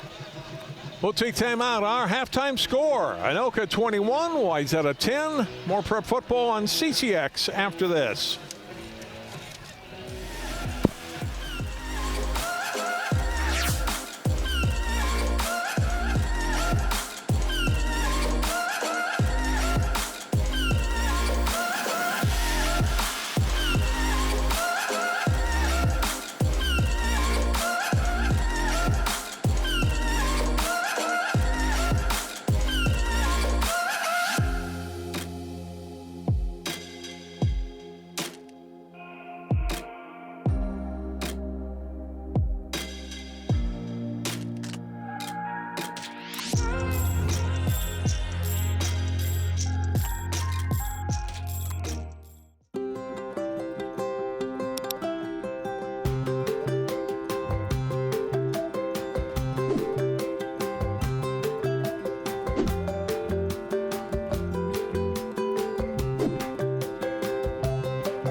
John Jacobson with Joe Basil back at Wayzata High School. Halftime, Anoka and Wayzata. Tornadoes leading the Trojans by a score of 21-10. So look at highlights from the first half, and Joe, we had a lot of them. There was an action-packed 2 quarters of football that we've already seen. Yeah, we really did. Peyton Padani, back and forth situation. Threw into some coverage there, and that one got intercepted by Cooper Cleveland. Stops an early Anoka drive in the first quarter.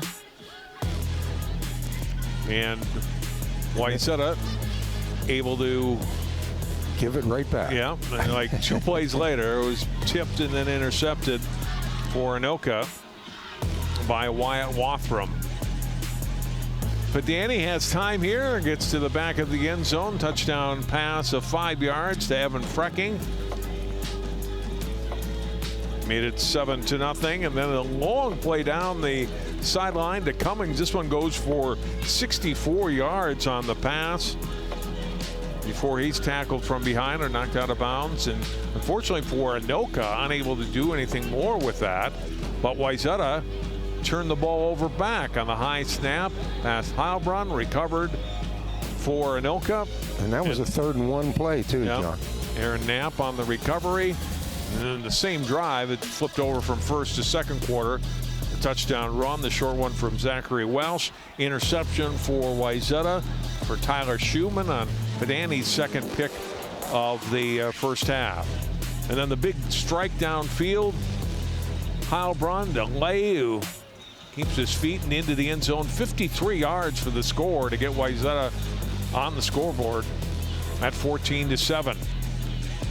Late in the half, the touchdown pass from Padani to right. We thought that might close the scoring, but a nice methodical but yet quick drive down the field for Wayzata in that last minute of play. Short passes and catches. This one went for 20 yards to Milkus, the previous play to Fry, and then he gets Stokes involved in this play in the final 10 seconds, and Stokes gets out of bounds with 2 seconds to play. And that's enough time for the 40-yard field goal put up and through by Thomas Tysing to make it a 21-10 game at the half. Shows you the value of hanging on to those timeouts too, doesn't it, John? Yep, needed all 3 of them. Yeah, as I recall, there were only, 54 seconds left, and nice drive by Wayzata to close out the half and give them some momentum and give them a nice little bump going into the second half.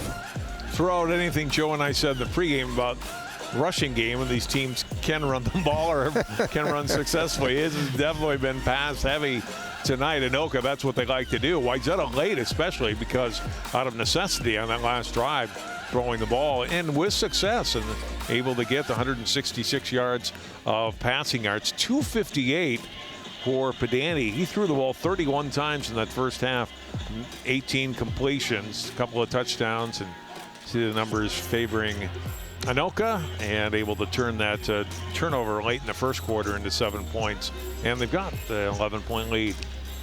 And we expected the passing game from Anoka, didn't we? But not necessarily Wayzata. And as you said, I've been impressed with both quarterbacks. Heilbronn really has the arm strength and kind of, he's more of a guy that zips the ball in there, where Padani, he's more of a touch passer, I would say. But in both cases, and as you mentioned, I think earlier in the game too, you can't also what's the word I'm looking for here? You can't underestimate the power of pass protection in both cases, right, for those 2 quarterbacks. 21-10, Anoka leads Wayzata at the half. We're back with the second half on CCX after this.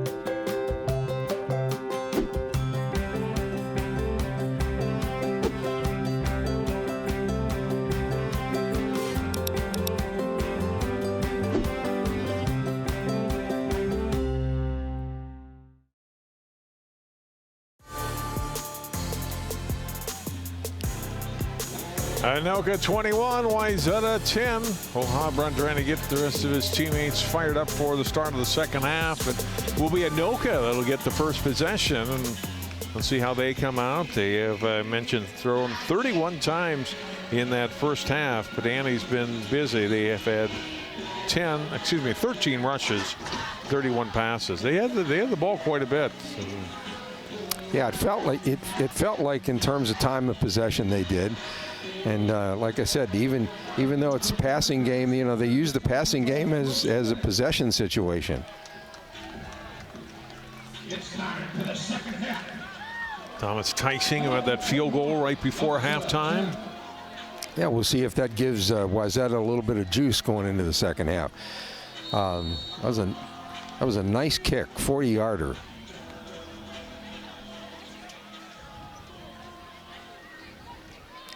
Tyson here with the kick. Bobbled again before it's finally picked up by Massman. He had some room on the left side. There's a flag down. I'm guessing this is going to come back for a hold on the return. Yeah, hold or block in the back, the proverbial block in the back. You know, and that's one of those situations too where it throws the timing off for your kickoff team a little bit on that bobble. But holding on Wayzata. That's something you don't see every day. Or ever, right? Or ever, right? I don't know that I've ever seen holding on the defense on a return. I'm not so sure I have either, and I think between the two of us, we've seen a lot of football. Yeah. So all of a sudden, Anoka, instead of being maybe at their 20, if the hold had been on them, they're at their 45 to start this drive. Cummings in the backfield. Padani, shockingly, to throw on first down. Completes it to Cummings into Wayzata territory and picks up 6 yards to the 49. Yeah, they went back to that little shovel pass that they used earlier for positive yardage, John. Cummings with his third catch today. 2nd down and 4 from the Wayzata 49.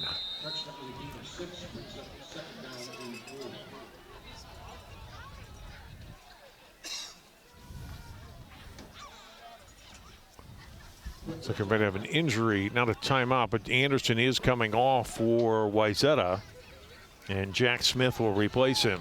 Okay.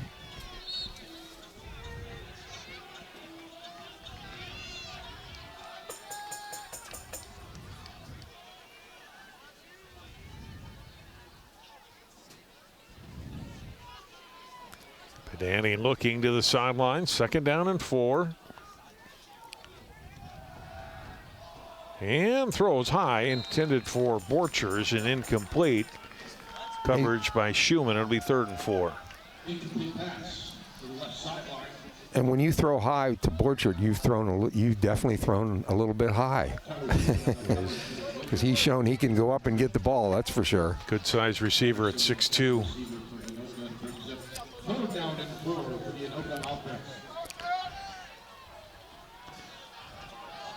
A tight end and the X receiver to the top of the screen here, John, on this 3rd and 4.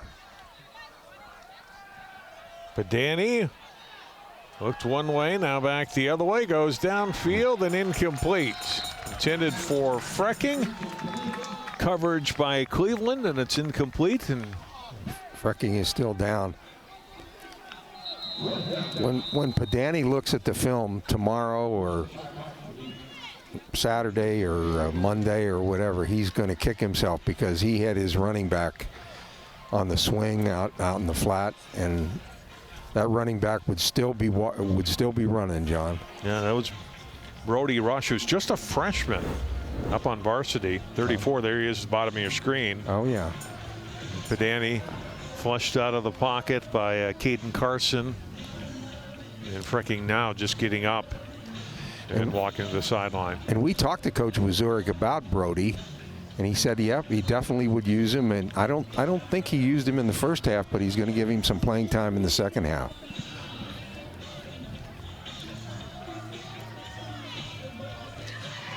Anoka, after good field position and a 6-yard completion on first down, it's 2 incompletions, and they've got a punt. And a nice opportunity here. Wayzata's defense makes a nice stop, and we'll see if they can continue that offensive momentum. Alexander Wimmer on the punt. Nice pickup by Wimmer, by the way. And look at this roll. Lay let it go, and it's going to roll down to the 7-yard line of Wayzata. And that's where Wayzata will start on offense for the first time here in the third quarter. Had a nice drive to end the first half that started, Joe, not quite this deep, but they were back at their 15. Yes, and they were. able to work it into field goal position. And I think that drive gives them some confidence here coming into the start of the second half. That's exactly what I was thinking at the end of the first half too. That real confidence builder as they, as you said, they kind of meticulously, drove the ball down the field. Madcore the back in the backfield with Halbrun, who's standing at his 2. He'll give it to Madcore, trying to spin out of the tackle. Deshane and can't. He'll be thrown down in the end zone. Of course, they'll give him forward progress. Forward progress will be closer to the 5-yard line as Zachary Welsh finished him off. But Luke Deshane, whose number we've called a lot tonight, was the first guy to make contact, and Welsh helps finish him off. Loss of 2. Yeah, there just wasn't much there for for Omar on that one. That's for sure. And they have to be kind of careful. They're back in the red zone here. They give it to Winston, who's in, replacing Madcore. Gets back the yardage lost and another 1 or 2. And they'll bring up 3rd down and 8. They'll give them 4 officially on Winston's 8th carry of the game. Yeah, Winston's been certainly a capable backup this evening, and been a nice, go-to guy for the Trojans. They lost Carter Olson, who was their leading rusher earlier this season, to a season-ending injury. It's been mostly Winston and Madcore since. Big rush on Halbrun, and down he goes. Just barely Zimmer was out untouched as he came, Wimmer rather, was untouched as he came into the backfield and drops Halbrun for a sack back at the 3. Fortunate to stay out of the end zone and sidestep a safety on this too as well, John. So Wimmer gets the first sack for Anoka tonight. And Stokes checking, looking behind him, making sure where his back foot is so he didn't step out of the back of the end zone on this punt. Which would be an automatic safety. Pressure on the snap here, nice snap. And one kick, and it gets a line driver away. It bounces over the head of Caden Ben, and he goes back and down at the 40-yard line. That is about as good as you could expect for Wayzata when you're punting from your 3-yard line. Oh, exactly. And great special team play by Aiden Partacek. And also as good as you can expect from a line drive kick like that, or typically, those are, for return guys, they like line drive kicks. Anoka will have it at their 40, but I'm sure going into that you think you're probably going to get it at Wayzata's 40 or so. Instead you're on your side of midfield. Yeah, as you said, he flipped the field. That's a nice job by the punter. That's what you want him to do. So 2 possessions, 2 punts to start the second half. Pedani under a big rush, and his pass, I think it was incomplete, wasn't it? Yeah, it was definitely incomplete. And Borchers let this one hop count and keep running, and nobody notices. Yeah, that was a 1 bouncer, John, for sure. He had his back to us, but it was it definitely was a 1 bouncer. Nice pickup, though. Man, Borchert, though, maybe he plays baseball as well. I know they were talking about him playing basketball and running track. It was a nice pickup on the 1 bounce. Landon Reeves on the coverage forced that early throw from Pedani. His 35th pass of the night. Back to throw again. 2nd and 10's got his guy down the sideline. It's Hendrickson inside the 30. He stepped out of bounds, but it's a big gain and a 1st down. Beautiful ball by Pedani, boy, just right on the money, right in stride. And unfortunately, the young man couldn't stay in bounds, but a nice ball by Pedani. who, as I said before, has some very, very nice touch in his passing game. Gain of 28 to the Wayzata 32. Masp in the back behind Padani. Just when you think sometimes that Wayzata has the Tornadoes stopped, they'll come up with a chunk play like that. Padani throws, it's intercepted. It is picked off. The second interception tonight for Cooper Cleveland. Cleveland is going to go for the touchdown. No, it's 22, not 23. It is Kyle Boutwell with the pick. My apologies to Kyle. He gets the pick 6 for Wayzata. And how about that? It's 21-16. Now we really, really have a football game. Well, absolutely. Yeah. Third interception for Padani, and Boutwell with the pick. Yep. So 22 has a pick tonight, and 23 has a pick tonight. Boutwell taking it the distance, and once he got it, you knew he was just off to the races, and it was going to be that was going to be a scoring play.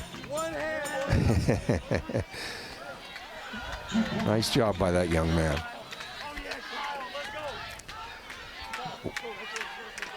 Well, you live and die by the sword, and 2-point try here. Heilbronn throws and gets the completion, and it's 21-18. Trenton Radloff, who's a starting linebacker, comes in here and catches the 2-point play. Yeah, sneaks into the end zone. Really, really nice roll by Heilbronn on the move and putting the ball right on the money. Look at that last play, and Boutwell stepping inside and takes it 70 yards for the touchdown. That's probably one of those balls where you need Heilbronn's velocity, John, I believe. He kind of floated it out there, and Boutwell was said thank you so much, and I'll just take this gift to the end zone.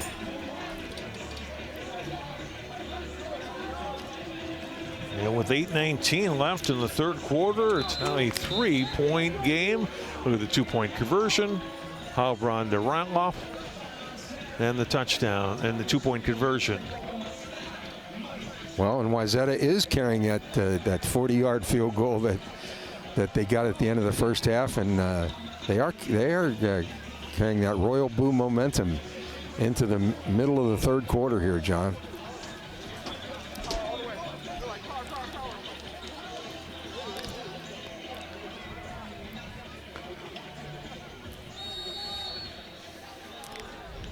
Tyson to kick off.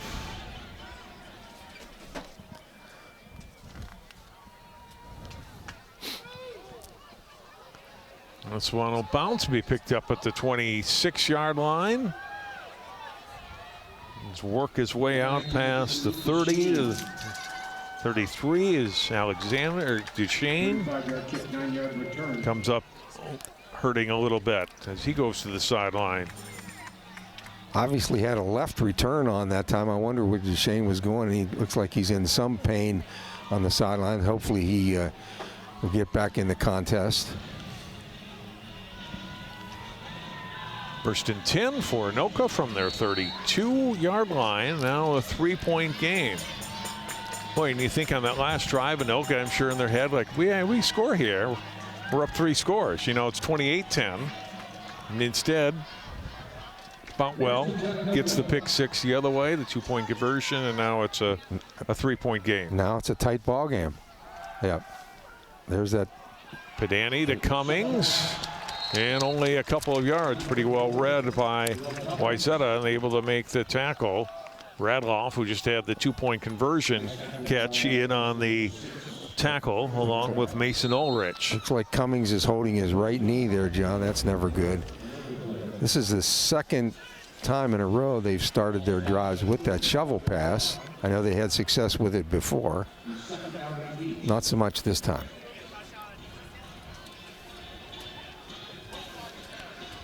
Well, it must be a testament to a hard-hitting game, John, no doubt about it, because folks are starting to They're losing players left and right. They're starting to lose players left and right. They're starting to drop. Anoka's really been hit hard here tonight. Players, at least temporarily, going off, and Cummings down here for a bit. He went out. He missed a couple series in the first half. The one thing that you can almost predict is that Anoka's still going to keep throwing the football. Yes. even though the game has tightened up somewhat, they're not going to flip the script and go to their run game or whatever. They don't have any fear. They're going to keep the ball moving through the air. Pedani 21 of 38 passing tonight. Not a bad percentage. No. Over 300 yards for him. So the Anoka fans across the way have made the trek tonight here to Wayzata High School. Cummings back up and walks off under his own power. And what a beautiful evening it is. That is a great night. 2nd down and 8.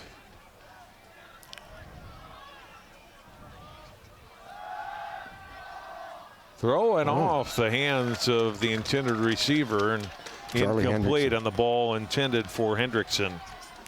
Yeah, Hendrickson knows he kind of he had a real good shot at that one, and maybe just took his eye off of it at the last minute. But yeah, nice job by Pedani putting it right on the money, and Hendrickson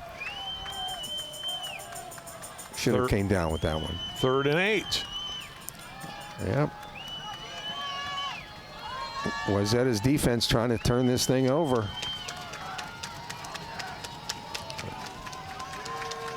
They came up looking to play press defense, but then they backed off.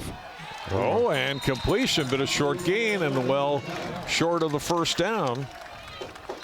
Well covered by Wayzata, and yet another Anoka player down. This time Hendrickson after the hard tackle by Tyler Schumann.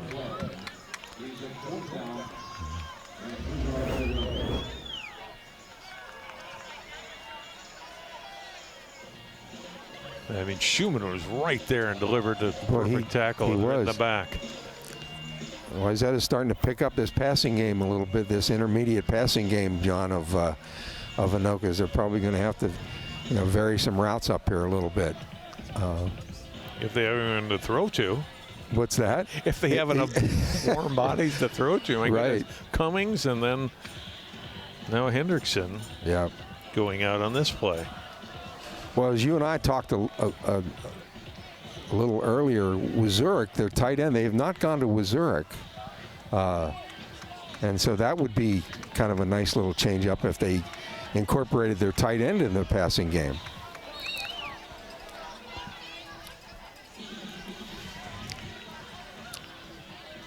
Frecking to punt here on 4th down and 3.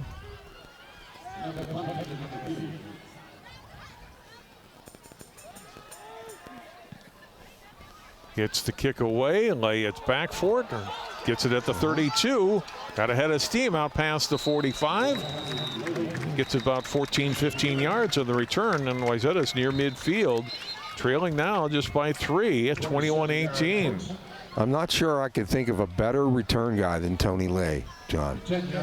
He just complete football player, great hands, wants to go north-south, not afraid of contact. Really, really excellent choice to put him back there as a return guy. Look at it, legal block here on the return. It's going to cost Wayzata right there. We go. Going to push Wayzata back inside their 40, back to their just inside the 35. Nose of the football on the 35. Yeah, they kind of caught Bennett Brown there with his hand in the cookie jar on that one. Winston in the backfield on 1st down and 10. He'll get the carry. Nice hole, 45-yard line, and picks up 11 yards. Beautiful fake too by Halpern. He faked me out. I thought actually he pulled it and was going to throw the football on that one, John. Really, really nice fake by Halpern. And here comes Winston. staying in bounds, doing a nice job.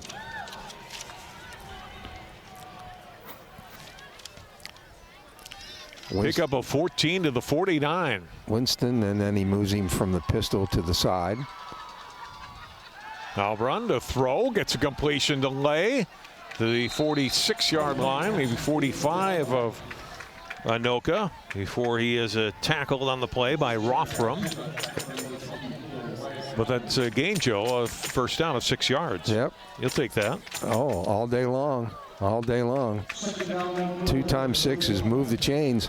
And you can just see Halbrin getting rhythm too, John. He's getting rhythm in his, not that he hasn't had it the whole game, but there's a bit of a stop on Winston on that one. But Halbrin's showing some nice rhythm, and of course that strong arm he's always had.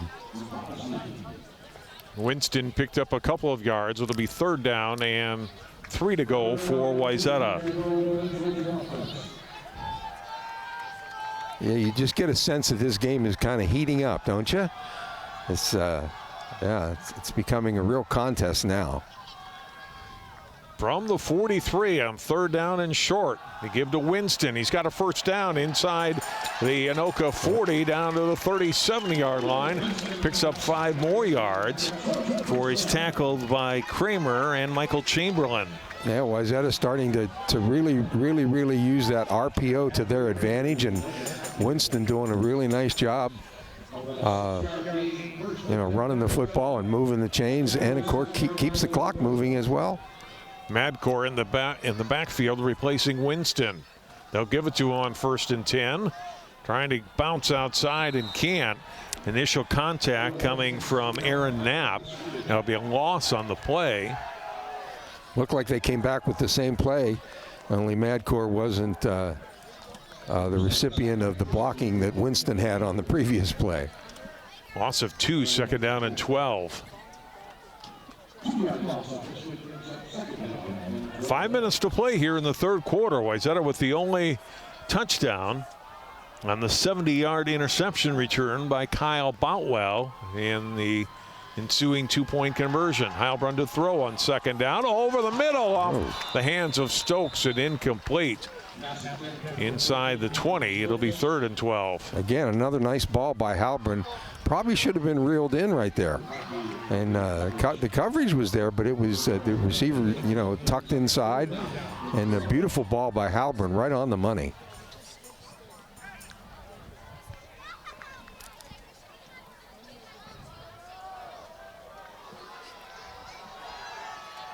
Third and 12 for Wayzata from the 39 of Anoka. A run throws and short hopped his throw to Milkus. Heilbrunn upset with himself that he didn't deliver that ball where it needed to be. And now it's a weird spot on the field. You almost have to go for it, right? I mean, it's way too long for a field goal. You could punt, I suppose, and pin them inside the 10 or so, but I think it looks like they're going to leave that offense out there and go for it here on 4th and 12 from the 39. Yeah, it's the first short arm. Oh, and there we go. Well, now it's 4th and 7. Yeah, there's an easy 5.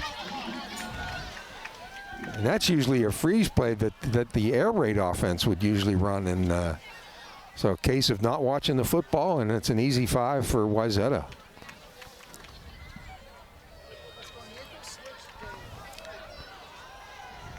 Well, certainly no decision now. There was at all. Now 4th and 7. Tony, go for it from the 34. Tony Lay in the slot up here. We have to watch him on this play. In the kind of a trips right. Tony Lay in the slot right.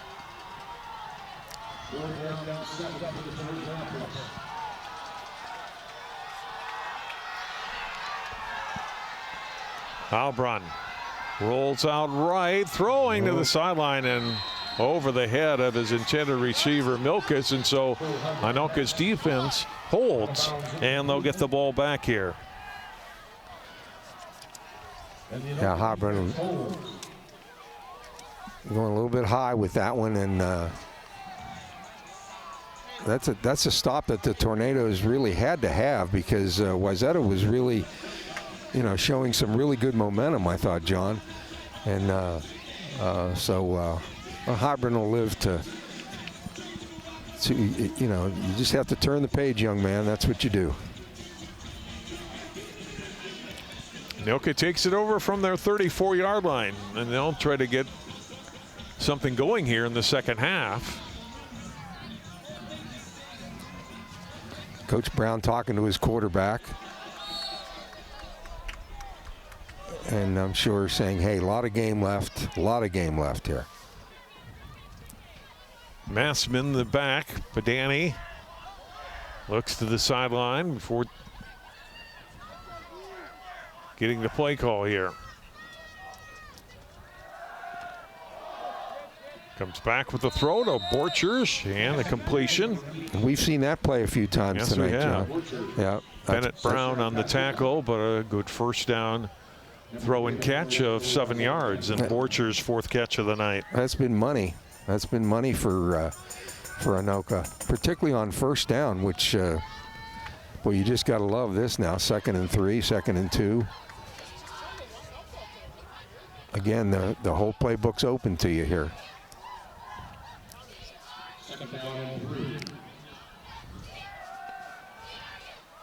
Roll out for Padani, throws and high and incomplete. Boutwell on the coverage on the pass intended for P.J. Wazarek, the tight end that Joe talked about earlier. They haven't really targeted him all night. This time throwing his way, but too high and incomplete. You know what? That's a tough thing they're asking Padani to do there, John. I realize that they had plenty of room on the left side from the right hash and so forth. But when you're rolling left and you're a right-handed quarterback, that's a tough throw. 3rd and 3. Wayzata fans making noise here. Got Welsh in the backfield. Padani on the run again, under pressure, throws and incomplete. I think he saw that the coverage was good and didn't try to force it in there to Hibbler. Right. Radloff was bearing down on him from behind, and Anoka will have to punt. Just decided to throw that one away. Yep. Good decision, like we've talked about before in the game. Good decision. But at any rate, though, nice stand by Wayzata's defense, and ball's probably going to go over here.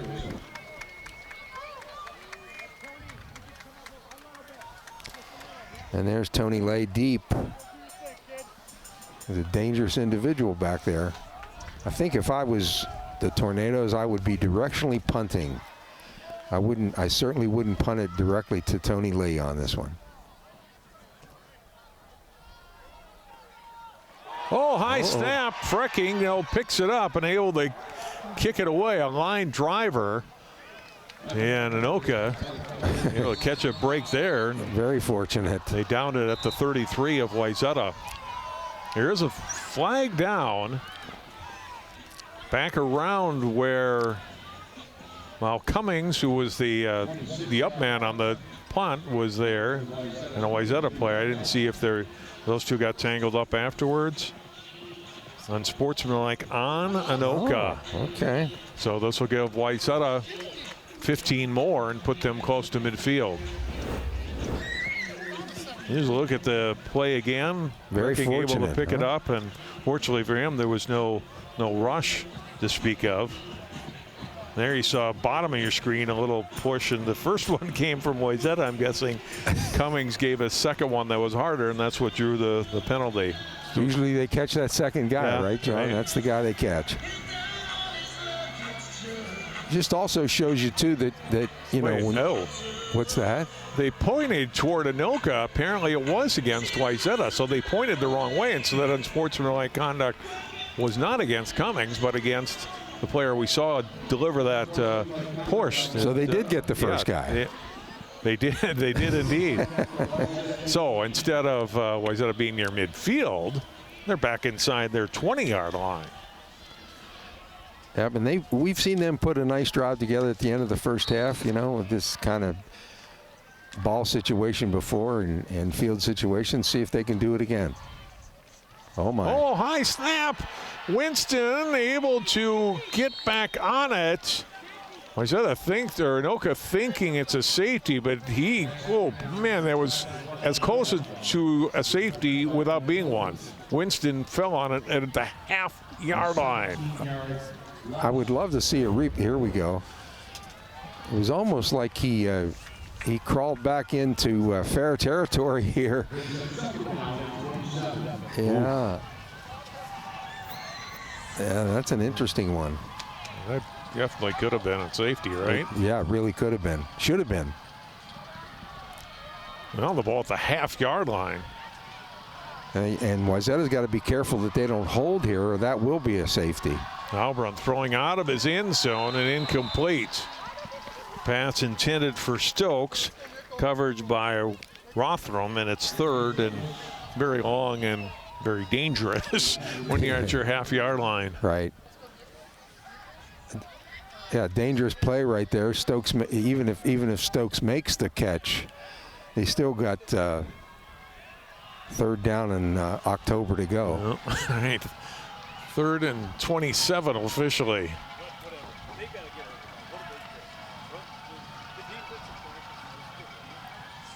I think I'd almost run the ball here, John, but that's the one thing, though, when you're out of the shotgun, though, you're starting a little deeper. They do give it, and there's a safety. Well, they didn't get it a couple plays ago, but they did this time. Got it that time. Yeah.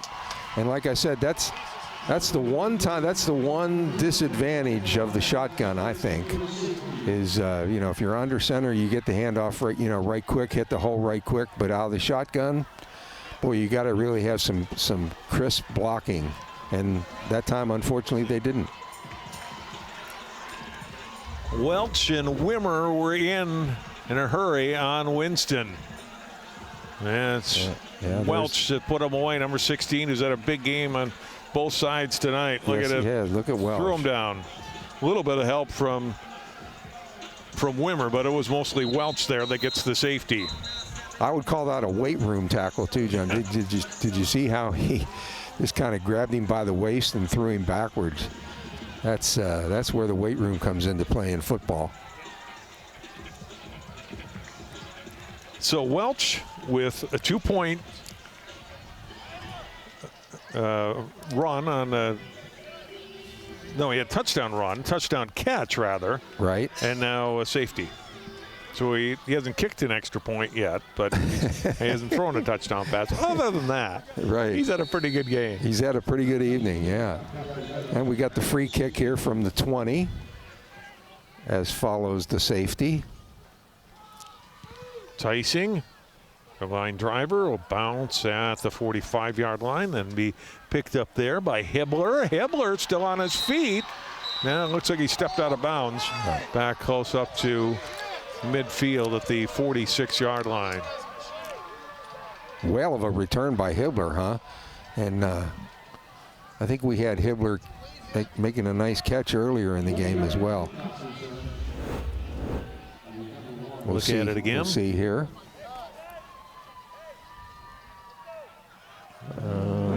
Yeah. I'm guessing that foot right there. Yeah, that right foot looks like.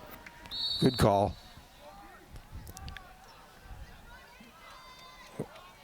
So now 23-18 Anoka. They get the ball back. They're in Wayzata territory, and now already got a little momentum back, Joe, if they can get a touchdown here on this drive to be back to a 2-score game. There's really been no offensive points this half, has there? And the give is to the freshman, Brody Rush, who we talked about earlier. Gets his first carry tonight, but no game. Yeah, he's giving Brody some carries here and there, and probably have a nice long career for the young man. 2nd down and 10. Ball at the 47 of Wayzata. So we've had an interception for a touchdown. We've had a safety. Yeah. Oh, bunch formation. bunch formation at the top. That's something we haven't seen from Anoka. This could be a hot screen situation up here. Padani instead on the design run inside the 40, picks up a first down to the 36-yard line before Boutwell gets the tackle, but a pickup of 12 yards for the quarterback. That's the old spread them out and have the quarterback run. That was quarterback run, as you said, John, all the way. And with that quad bunch situation, Wayzata had to honor that and at least put 4 defenders out there. Just his second rush tonight. There's the hot throws to rush out of the backfield, and he won't even get back to the line of scrimmage before he's tackled by Cooper Cleveland. It'll be a loss of 1 back to the 36. Well, at least we know now the 9th grader can also catch the football, run the football, and catch the football. Becomes the 8th different receiver tonight for Padani. Coach Wazuric changing the play right kind of at the last moment there. Oh, looks like he's going to change it again. Padani, and down he goes. Sacked in the backfield.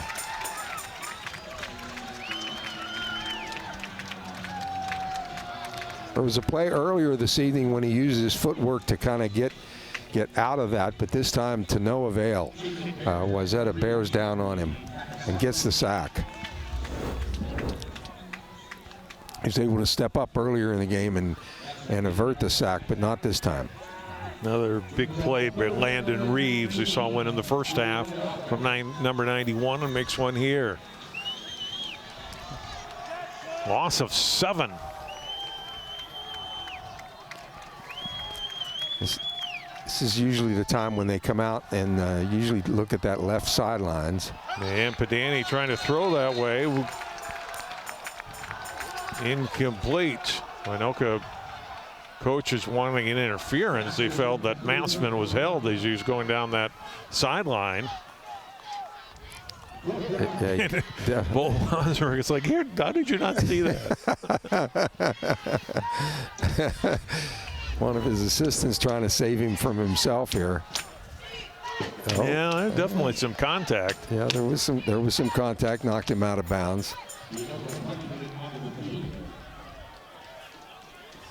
Frecking will punt for Anoka.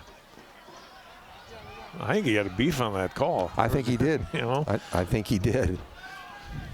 You know, the other thing I'm starting to notice a little bit about Anoka too, they had trips to the right that time, but they still like to have Padani throw to his left.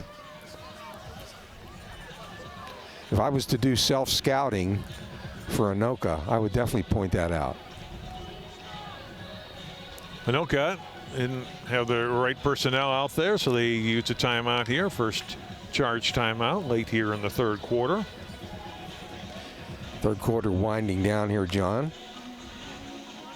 There's a nice shot of Heilbrunn getting his shotgun snaps. Really impressed with the young man's strength of arm. Really good velocity out of the quarterback.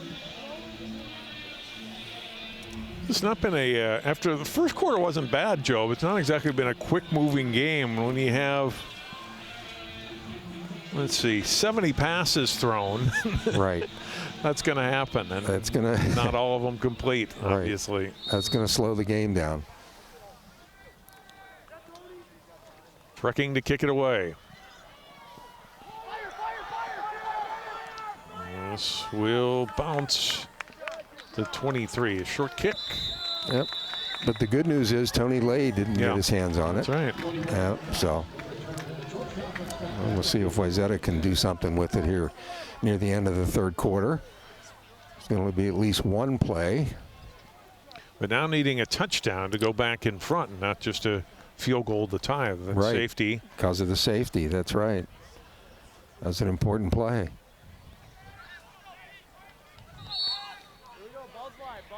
A beautiful Thursday evening here in Minnesota. Boy, that is a beautiful shot of that moon, isn't it? That is just gorgeous. And I'll tell you what, the sunset earlier wasn't anything. It comes in second place either. Terrific.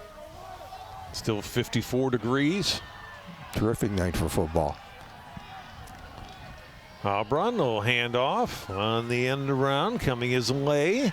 And Anoka. Maybe seen that before on the tape, and they drop Lay for a loss on the play, Joe, of a couple of yards. Yeah, and that was a play that we hadn't seen before from Wayzata, the jet sweep with Tony Lay, but that will be the end of the quarter. Excuse me, Joe. No, that's fine. Unfortunately, for Wayzata, couldn't really kind of organize the blocking to run the jet sweep. They had the right guy running it, that's for sure. We'll take time out. We'll come back with the fourth quarter. It's Anoka 23, Wayzata 18. More prep football and CCX after this.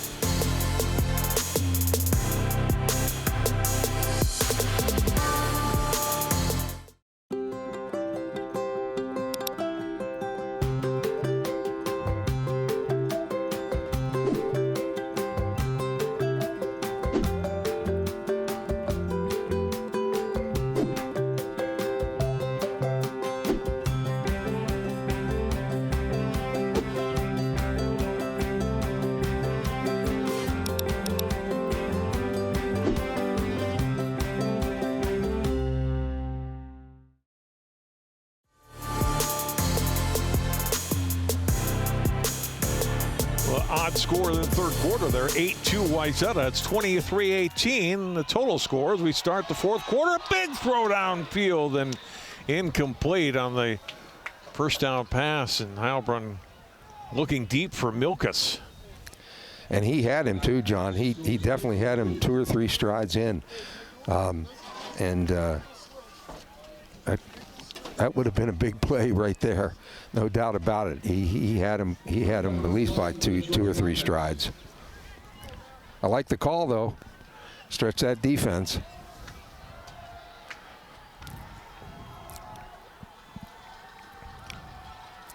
It's third down. We had the loss at the end of the third quarter on the final play. Now they'll throw. Madcore, 30-yard line, 35, 40 to the 46. And a big first down for Wayzata on a gain of 25. The quarterback's best friend, John, the running back. Yeah. Swing that ball out there and move those chains. First catch tonight for Madcore, and it goes for big yards. Nice hands by Medcore. Pitch and catch. Beautiful execution. Ball just outside the Wayzata 45. They'll hand off to Madcore here, and he is tackled for no gain. Aaron Knapp on the tackle. Nice solo tackle. Got about half a yard, Madcore did. Knapp having a nice game. I think he had a fumble recovery earlier in the game. And nice evening so far by Knapp in their run stopper. Second down and 9. Winston now in the backfield, replacing Madcore. Anoka with a 3-man front, but then they blitzed the guy off the edge. Heilbronn's throw tipped. There's a flags down in the backfield. Almost intercepted by Rothram. Is going to have a penalty here on Anoka.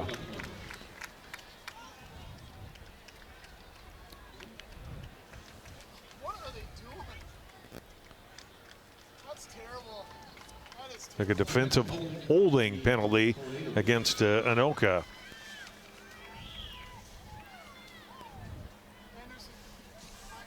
I think on Coach Mazurik's face, I think you'd call that chagrin.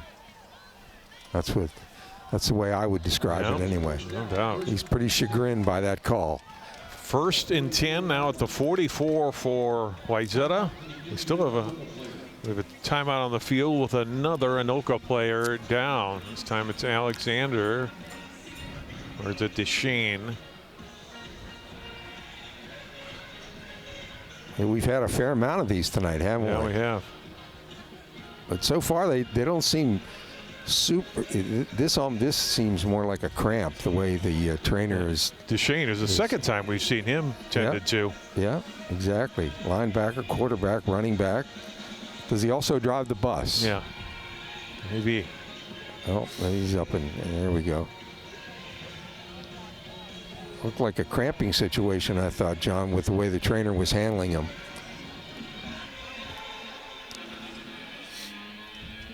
Those are painful, though. And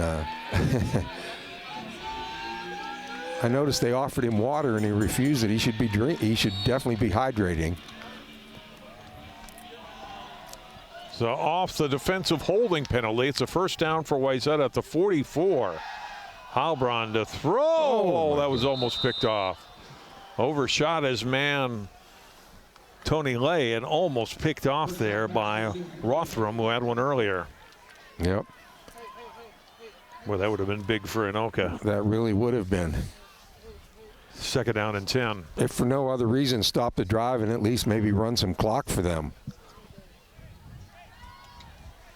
I think Rothram would love to have that one back. Now we got trips to the top of the screen here by Wayzata.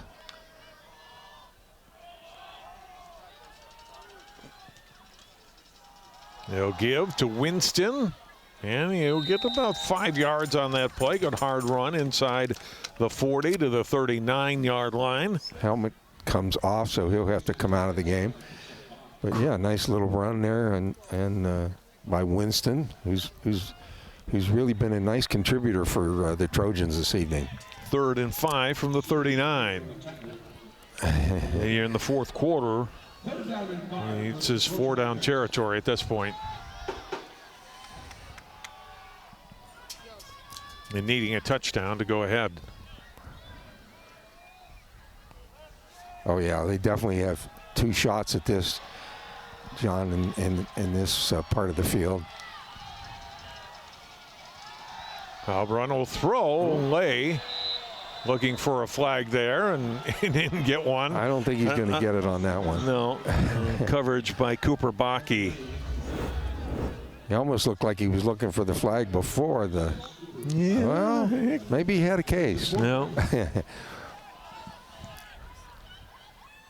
4th and 5. So big play here for both sides of the football. Wayzata looking to extend this drive. In scoring territory here. The ball inside the Anoka 40.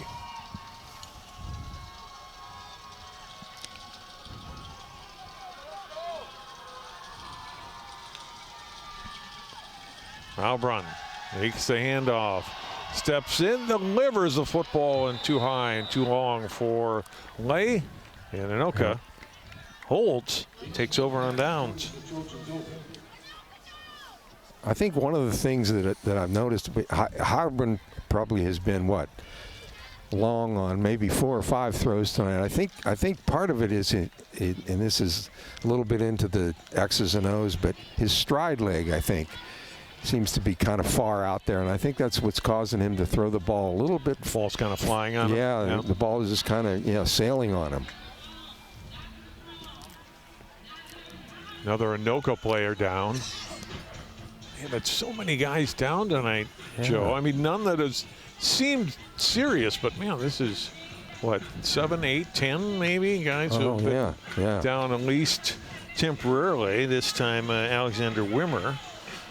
Nothing real serious, no, thank goodness. Doesn't look like it. Yeah, I think it's more cramping than anything. Seems to be. At any rate, the ball goes over. Anoka with no offensive points here in the second half. No. Joe, after putting up 3 scores in the first half, they would love nothing more than a touchdown here that really put Wayzata in some trouble here if they could put 6 or 7 on the board. And Wayzata had that pick early for a score, correct?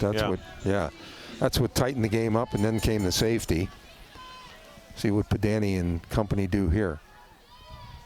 Yeah, you're right. We had no offensive touchdowns either side here in the second half. Pedani on the run and strung out well, and then running him out of bounds with Caden Carson. And Pedani there didn't even get back to the line of scrimmage. No, he didn't. Lots of 2. And went out of bounds, which I don't think he wants to do, but right. Yeah. But at any rate, he went out of bounds. Second down and 12 from the 37 with 9:35 to play here in the fourth quarter.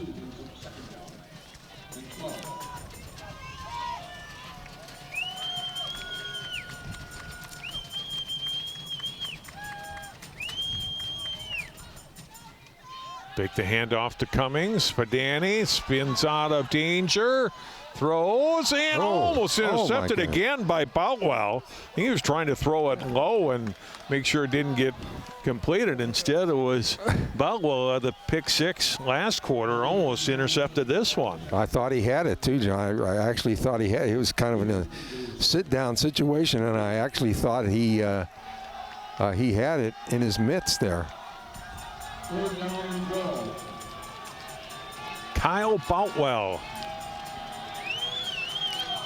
With the big score. He really changed this game with that interception he had in the third. Yes, he Third did. and long here for Anoka. Neither offense can sustain anything, can they, at this point? Badani deep drop, trying to throw to Cummings, and that's incomplete. It was pretty well read and wouldn't have gone. It would have been a loss if it had been complete, as Ulrich was right there in on Cummings. So another 3 and out here for Anoka, and they'll have to punt the ball away. Hey, as he was backing up, I think he just couldn't quite get enough on it. And as you said, Wayzata had kind of smelled screen anyway. So not only a 3 and out, but they only took what, about maybe 25 seconds off the clock. Correct. From first through third down there with the run out of bounds and the 2 incompletions. There's still a lot of time left. Oh, they're going to fake it on fourth down. Oh, no, kick it away at the last second. But boy, he's got a long ways to go. Yeah. And instead it was Frecking running up too close to the line of scrimmage and then punting it away. That was really close. He was close to the line of scrimmage. He didn't go over, but it was close. It was very close. And he gets the punt away, and Wayzata will take over at their 36.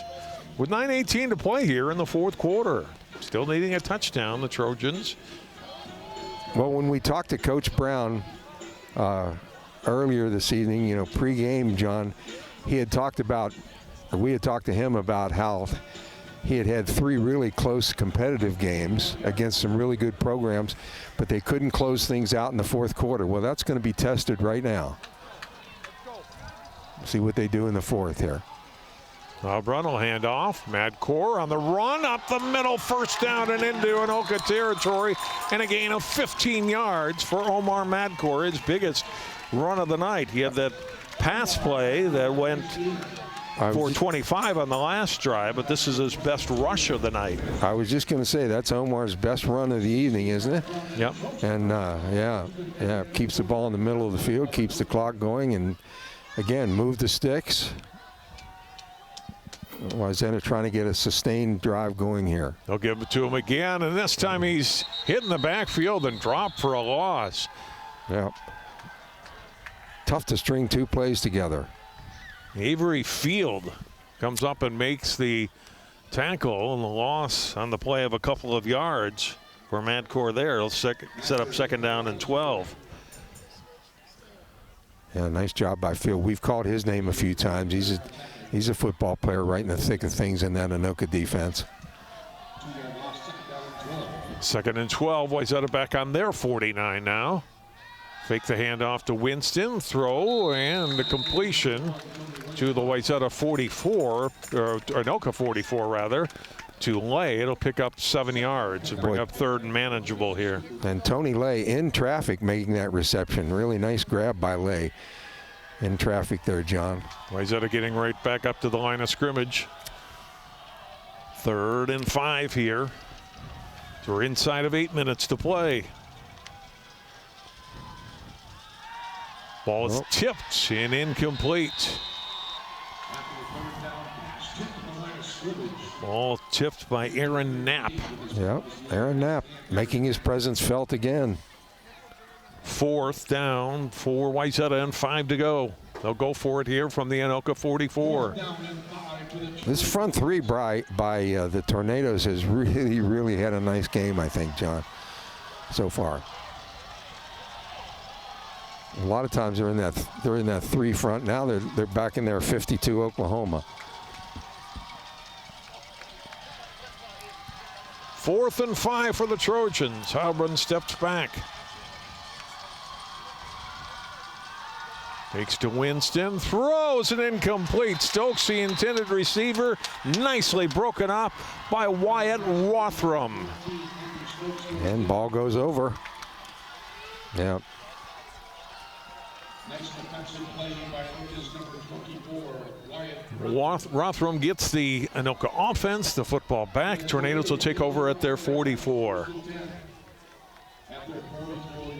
And Anoka not necessarily needing points, but boy, they needed to move the ball some. They've not been able to do much here in the second half. Their defense has been on the field a lot, although the defense hasn't given up any points. You want to run some time.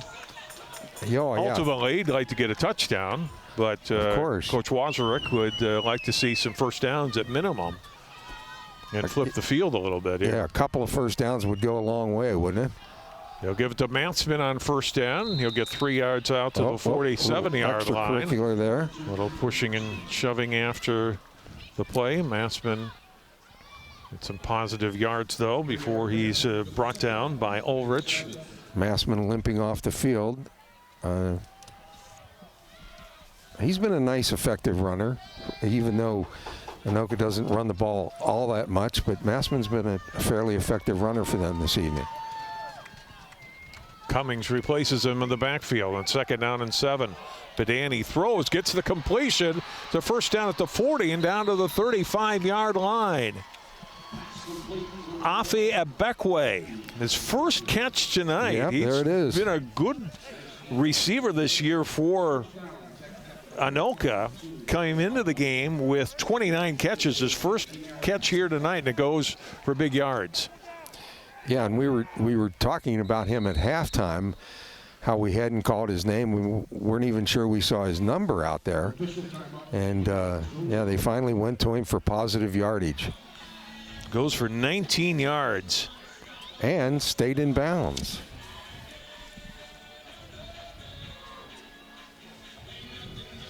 That's 9 different receivers targeted by Pedani tonight. And look at the play again. Yeah. Nice move inside. A little stiff arm there at the end.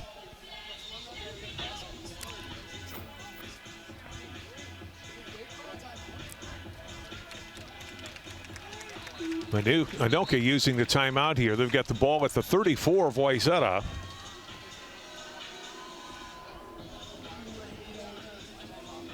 Yeah, we'll see if Coach Wazurek goes back to the run game just a little bit here to see if he can run some clock.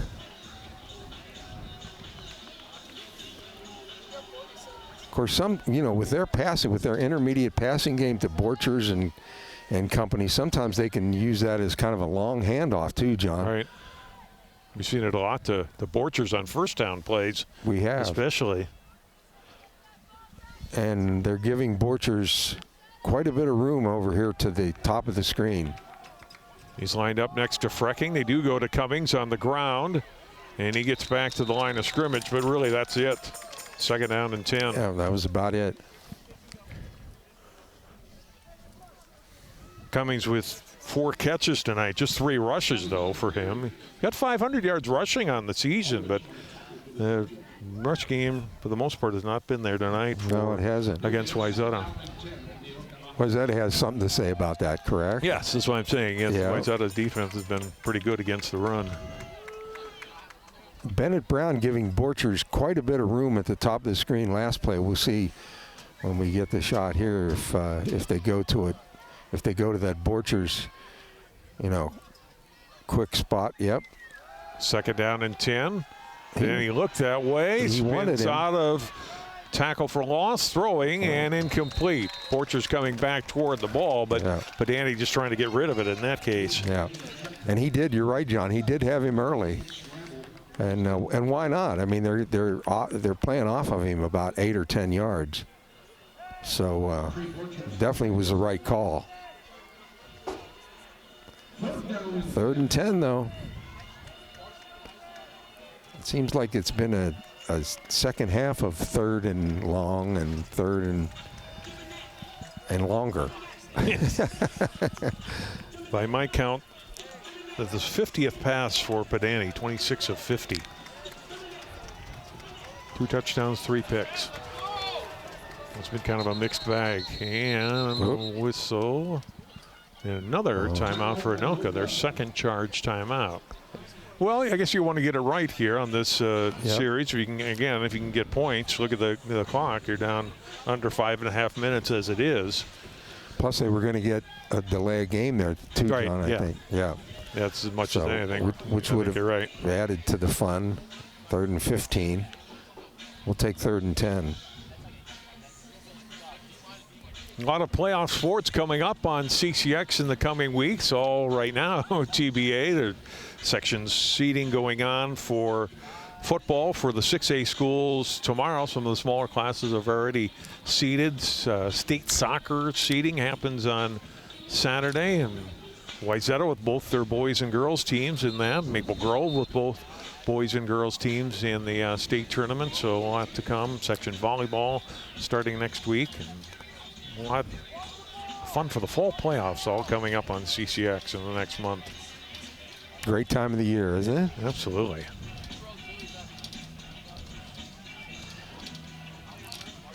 And this could be, I would say this is probably a 2-down situation for Anoka if they don't pick it up here. They're in pretty good shape in the higher red zone here.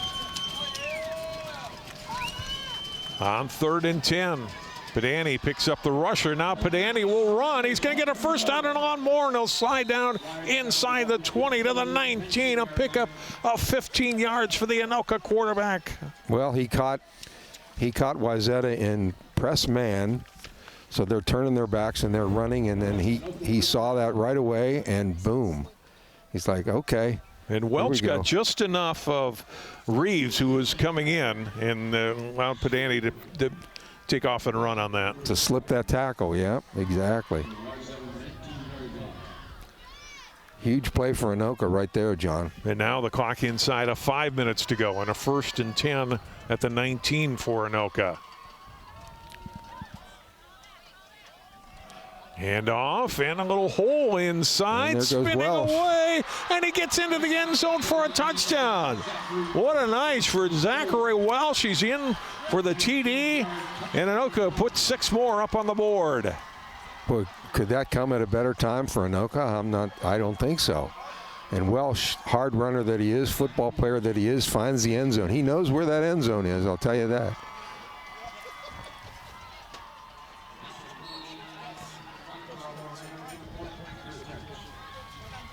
How about that young man tonight? 2 rushing touchdowns, a receiving touchdown, and the safety. Yeah, he's going to sleep well this evening, John. Counting for 20 points all himself and his team. Now up on top, 30-18 after the extra point by Moran. Breaks Welsh 2 tackles right there, and almost really a 3rd tackle. My goodness. There's 1, 2, and 3. Beautiful job by Welsh. He's a football player.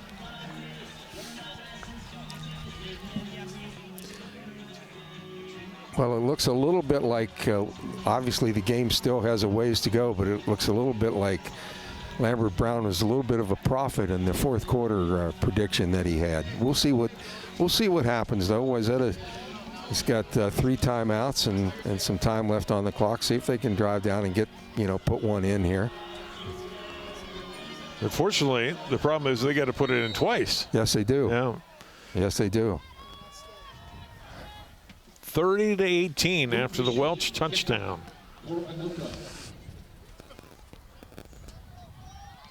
Dufresne, who's been off a couple of times for injuries, is back in, kicks it out of bounds. That'll help Wayzata. Yeah, they'll get it at the 35 to start. But again, we're under 4:40 to go. You need, it's a big place. I mean, they can't have in my opinion, a 3-minute drive. You got to get it down sooner than that. Yeah. You'll take a 3-minute drive if it ends in a touchdown, but ideally you get it down sooner, get points, and then you can use your timeouts on defense and not have to go to an onside kick situation, which is rarely successful. Heilbrunn fumbles it, picks it up, and down he goes. He didn't have time to set himself after initially dropping the football, and Parker Seaman comes in and gets the quarterback the tackle for loss back 6 yards. Yeah, it's a game of timing, you know, and when you have a snap that goes awry like that, throws off all the time. Offense is all about timing.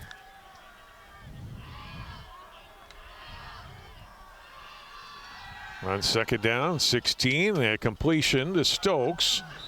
And he's hit as soon as he caught it. I think he was trying to get out of bounds, just Anoka wasn't having any of it. Alexander on the tackle. Nice reception by Stokes. Gets 7 yards. It's 3rd and 9. And now we're inside of 4 minutes to go. Anoka back in their cover 2, trying to not let anybody get behind them. Heilbrunn throws it incomplete. Missed lay his target there, and it's 4th down.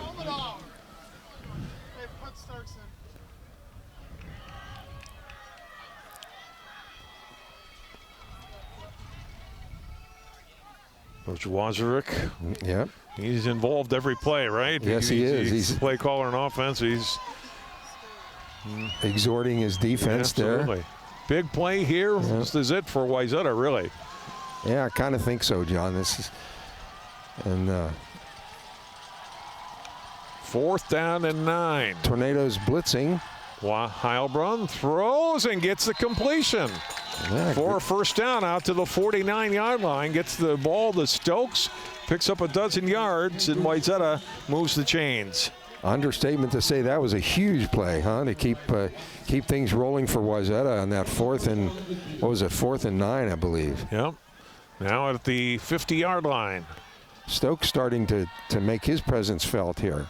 Heilbrunn throws, almost intercepted, then almost caught by Milkus. That goes off the hands first of Rothram, and then Milkus on the backside almost had a reception out of that as it goes as an incompletion at 2nd and 10. And Rothram has been in the fray quite a bit. He's right there. He's Rotham's like, how many times am I going to? He's already had 1 pick, but he's had a couple that have been right there. He could have had 3 tonight. Yep, right through his hands. Heilbrunn on 2nd down and 10. Under pressure, and down he goes. And does not get out of bounds either, John. And guess who makes the tackle? Zachary Welch, number 16.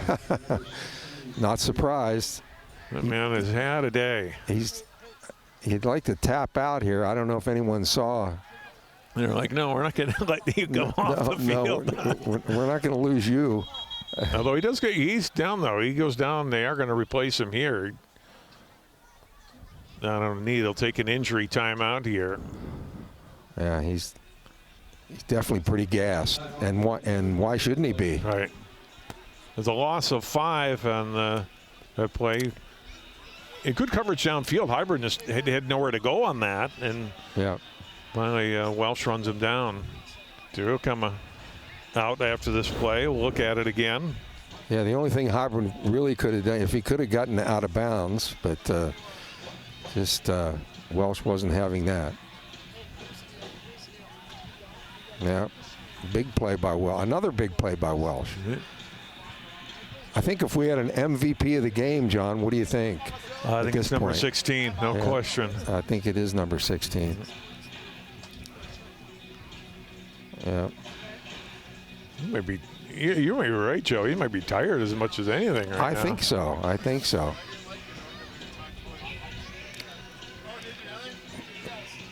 We probably haven't seen the last of him either. I wouldn't be surprised if we call his name a little later in the game here. There's not much game left, but I don't think they're going to leave him on the sidelines too long, even with a 30-18 margin. Nice game for Zach Welch tonight. So after the tackle for loss by Welch on Heilbronn. Well, we're back to another 3rd and long. And after the injury timeout, the clock running again and down to 2.5 minutes to go. Heilbronn throws, gets a completion. It's Simon. Yeah, breaks the tackle, and he gets inside the Anoka 40 to the 39-yard line and picks up a first down and a gain of 17 yards. And importantly, gets the first down. That was a really, really nice job by Heilbronn of extending that play, keeping his eyes downfield, and then throws a dart. First down. No.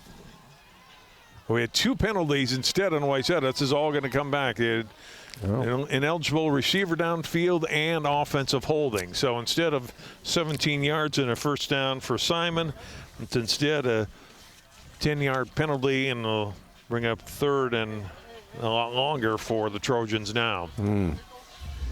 Well, that really, really, really hurts. Nice.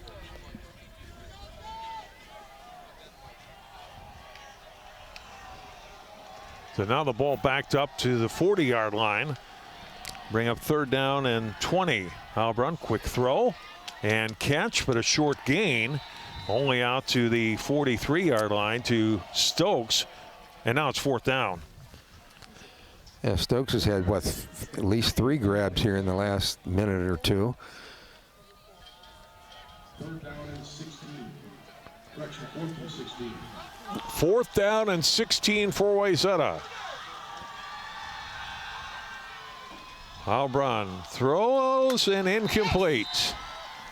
And that will do it with a minute 31 to go. That just might do it. 4th down pass goes incomplete.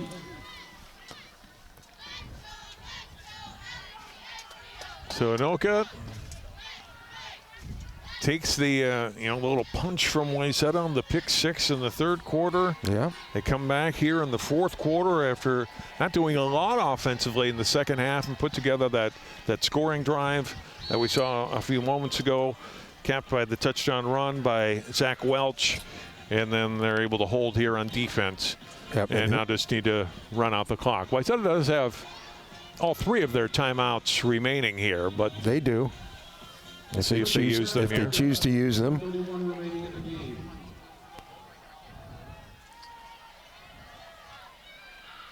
Padani will hand off to Cummings. Not much there, if anything. Nope. And it looks like they are going to use those timeouts. Yep. Well, you can't take them to Byerly's and get anything for them, so. No wiser words have ever been said, Joe. 2 timeouts remaining. So if Anoka's not able to get first down, Wayzata will get the football back here, as they do have 2 timeouts remaining, and now 2nd and 10. I'd be pretty surprised if Anoka puts the ball in the air, but again. But that's who they are in some ways, right? That's their, I agree. That's their MO. That's their MO. And you could see a ball to Borchers here.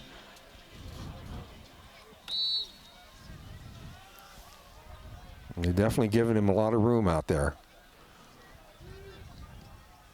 2nd and 10. Instead, they keep it on the ground. Cummings again. Short gain before he's tackled from behind by Landon Reeves. Wayzata a 2nd timeout. Yeah. Be a 3rd down coming for Anoka, and still 10 yards to go. Smart football here by Coach Mazurek.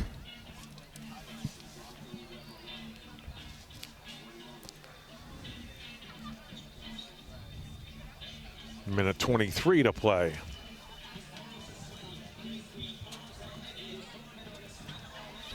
Closing in on NFL length football tonight, Joe. It's almost 8 o'clock for a 5 p.m. kickoff. And I naively thought we might be out of here in 2:15 or whatever, right? Little did we know that Wayzata was going to put the ball up so much. Yeah, thrown a lot tonight. You know, the one thing, speaking of the NFL, the one thing that they're calling a lot of is linemen downfield this year. The penalty that we just had here. 3rd and 10. Fake to Cummings, and incomplete. Trying to go to Borcher, so Wayzata keeps their last time out on the 90th throw of the game. 51 for Anoka. Wow.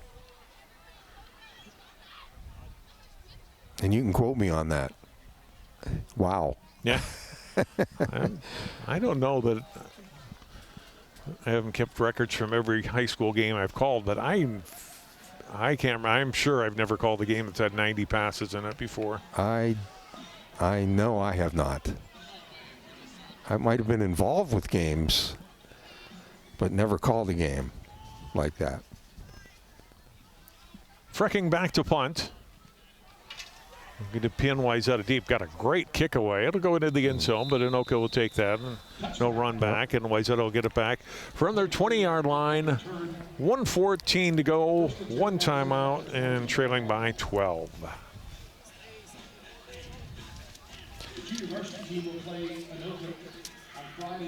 Well, you need a Maple Grove miracle that Ryan Iverson and I called.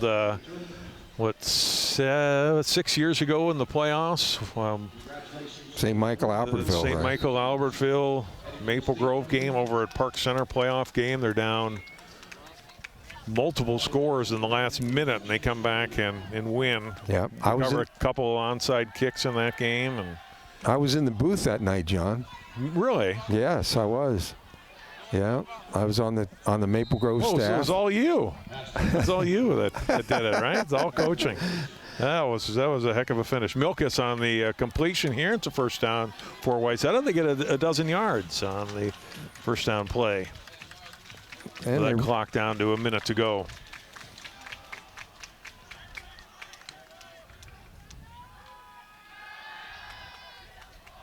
Deep throw here by Halbrun and incomplete. Stokes, the intended receiver. Yeah, back to that St. Michael Albertville Maple Grove game. One of my fellow coaches in the booth that night was gathering up his stuff. I said, "Where are you going?" And he goes, "Oh, this game's over." And I hung in there, and I do remember you guys being up there calling that game. Wow, that was something. Onside kick, onside kick. Second down and 10. Halbrun into the sideline. 3rd and 10. 43 seconds to go.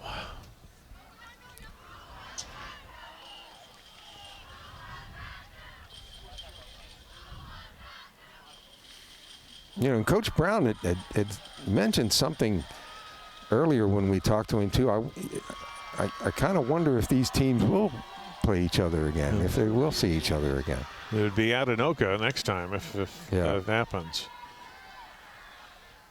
3rd down. Halbrun looking, goes downfield, ball tipped and incomplete. Guess who was in on the coverage? A man who's been on a lot of plays. Worthram? Wyatt Rothram. And a pass intended for Tristan Valkowski. I didn't even have to look at my roster on that right? one. The only other person it could have been would have been Welsh. Yeah. Right?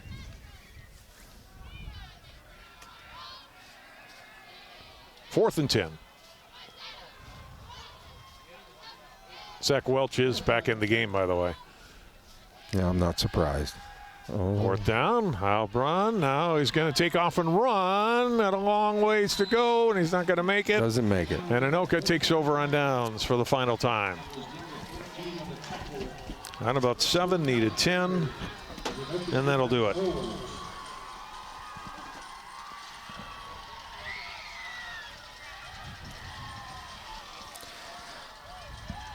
It's always tough for kids like Cole and all the guys who are seniors, this is your last home game. You might win a playoff game, but you're not going to play back here again on senior night. And it does make it tough. That really makes it tough.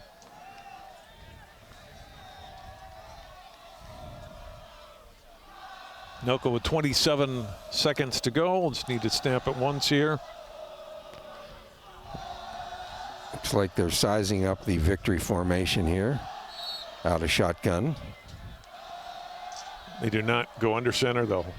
No, no, they don't. Kind of odd to see it is, isn't victory formation in a shotgun situation. Anoka comes on the road and gets a win here against Wayzata. The first time they've ever beaten Wayzata in the program's history. Not that they've played a lot of times. This is only the fourth meeting between the two schools, but Anoka wins tonight, Joe, 30-18. Yeah, and hard fought. Very hard fought, competitive game for the most part. And Anoka prevails with that safety free kick, and then the touchdown in the second half. And Wayzata gets the pick for a touchdown, but unfortunately couldn't muster anything on the O side. Again, the teams will be seeded for the 6A playoffs tomorrow. We'll know who is playing who coming up in the next 24 hours. But Anoka, we do know this, 6-2. Wayzata drops to 2-6 with the loss. Thanks so much for joining us. Playoff sports still to come on CCX this fall. That'll do it for our regular season coverage. And for all of our crew here tonight and Joe Basil, I'm John Jacobson. Final score again here from Wayzata High School. It's Anoka winning over the Trojans 30-18.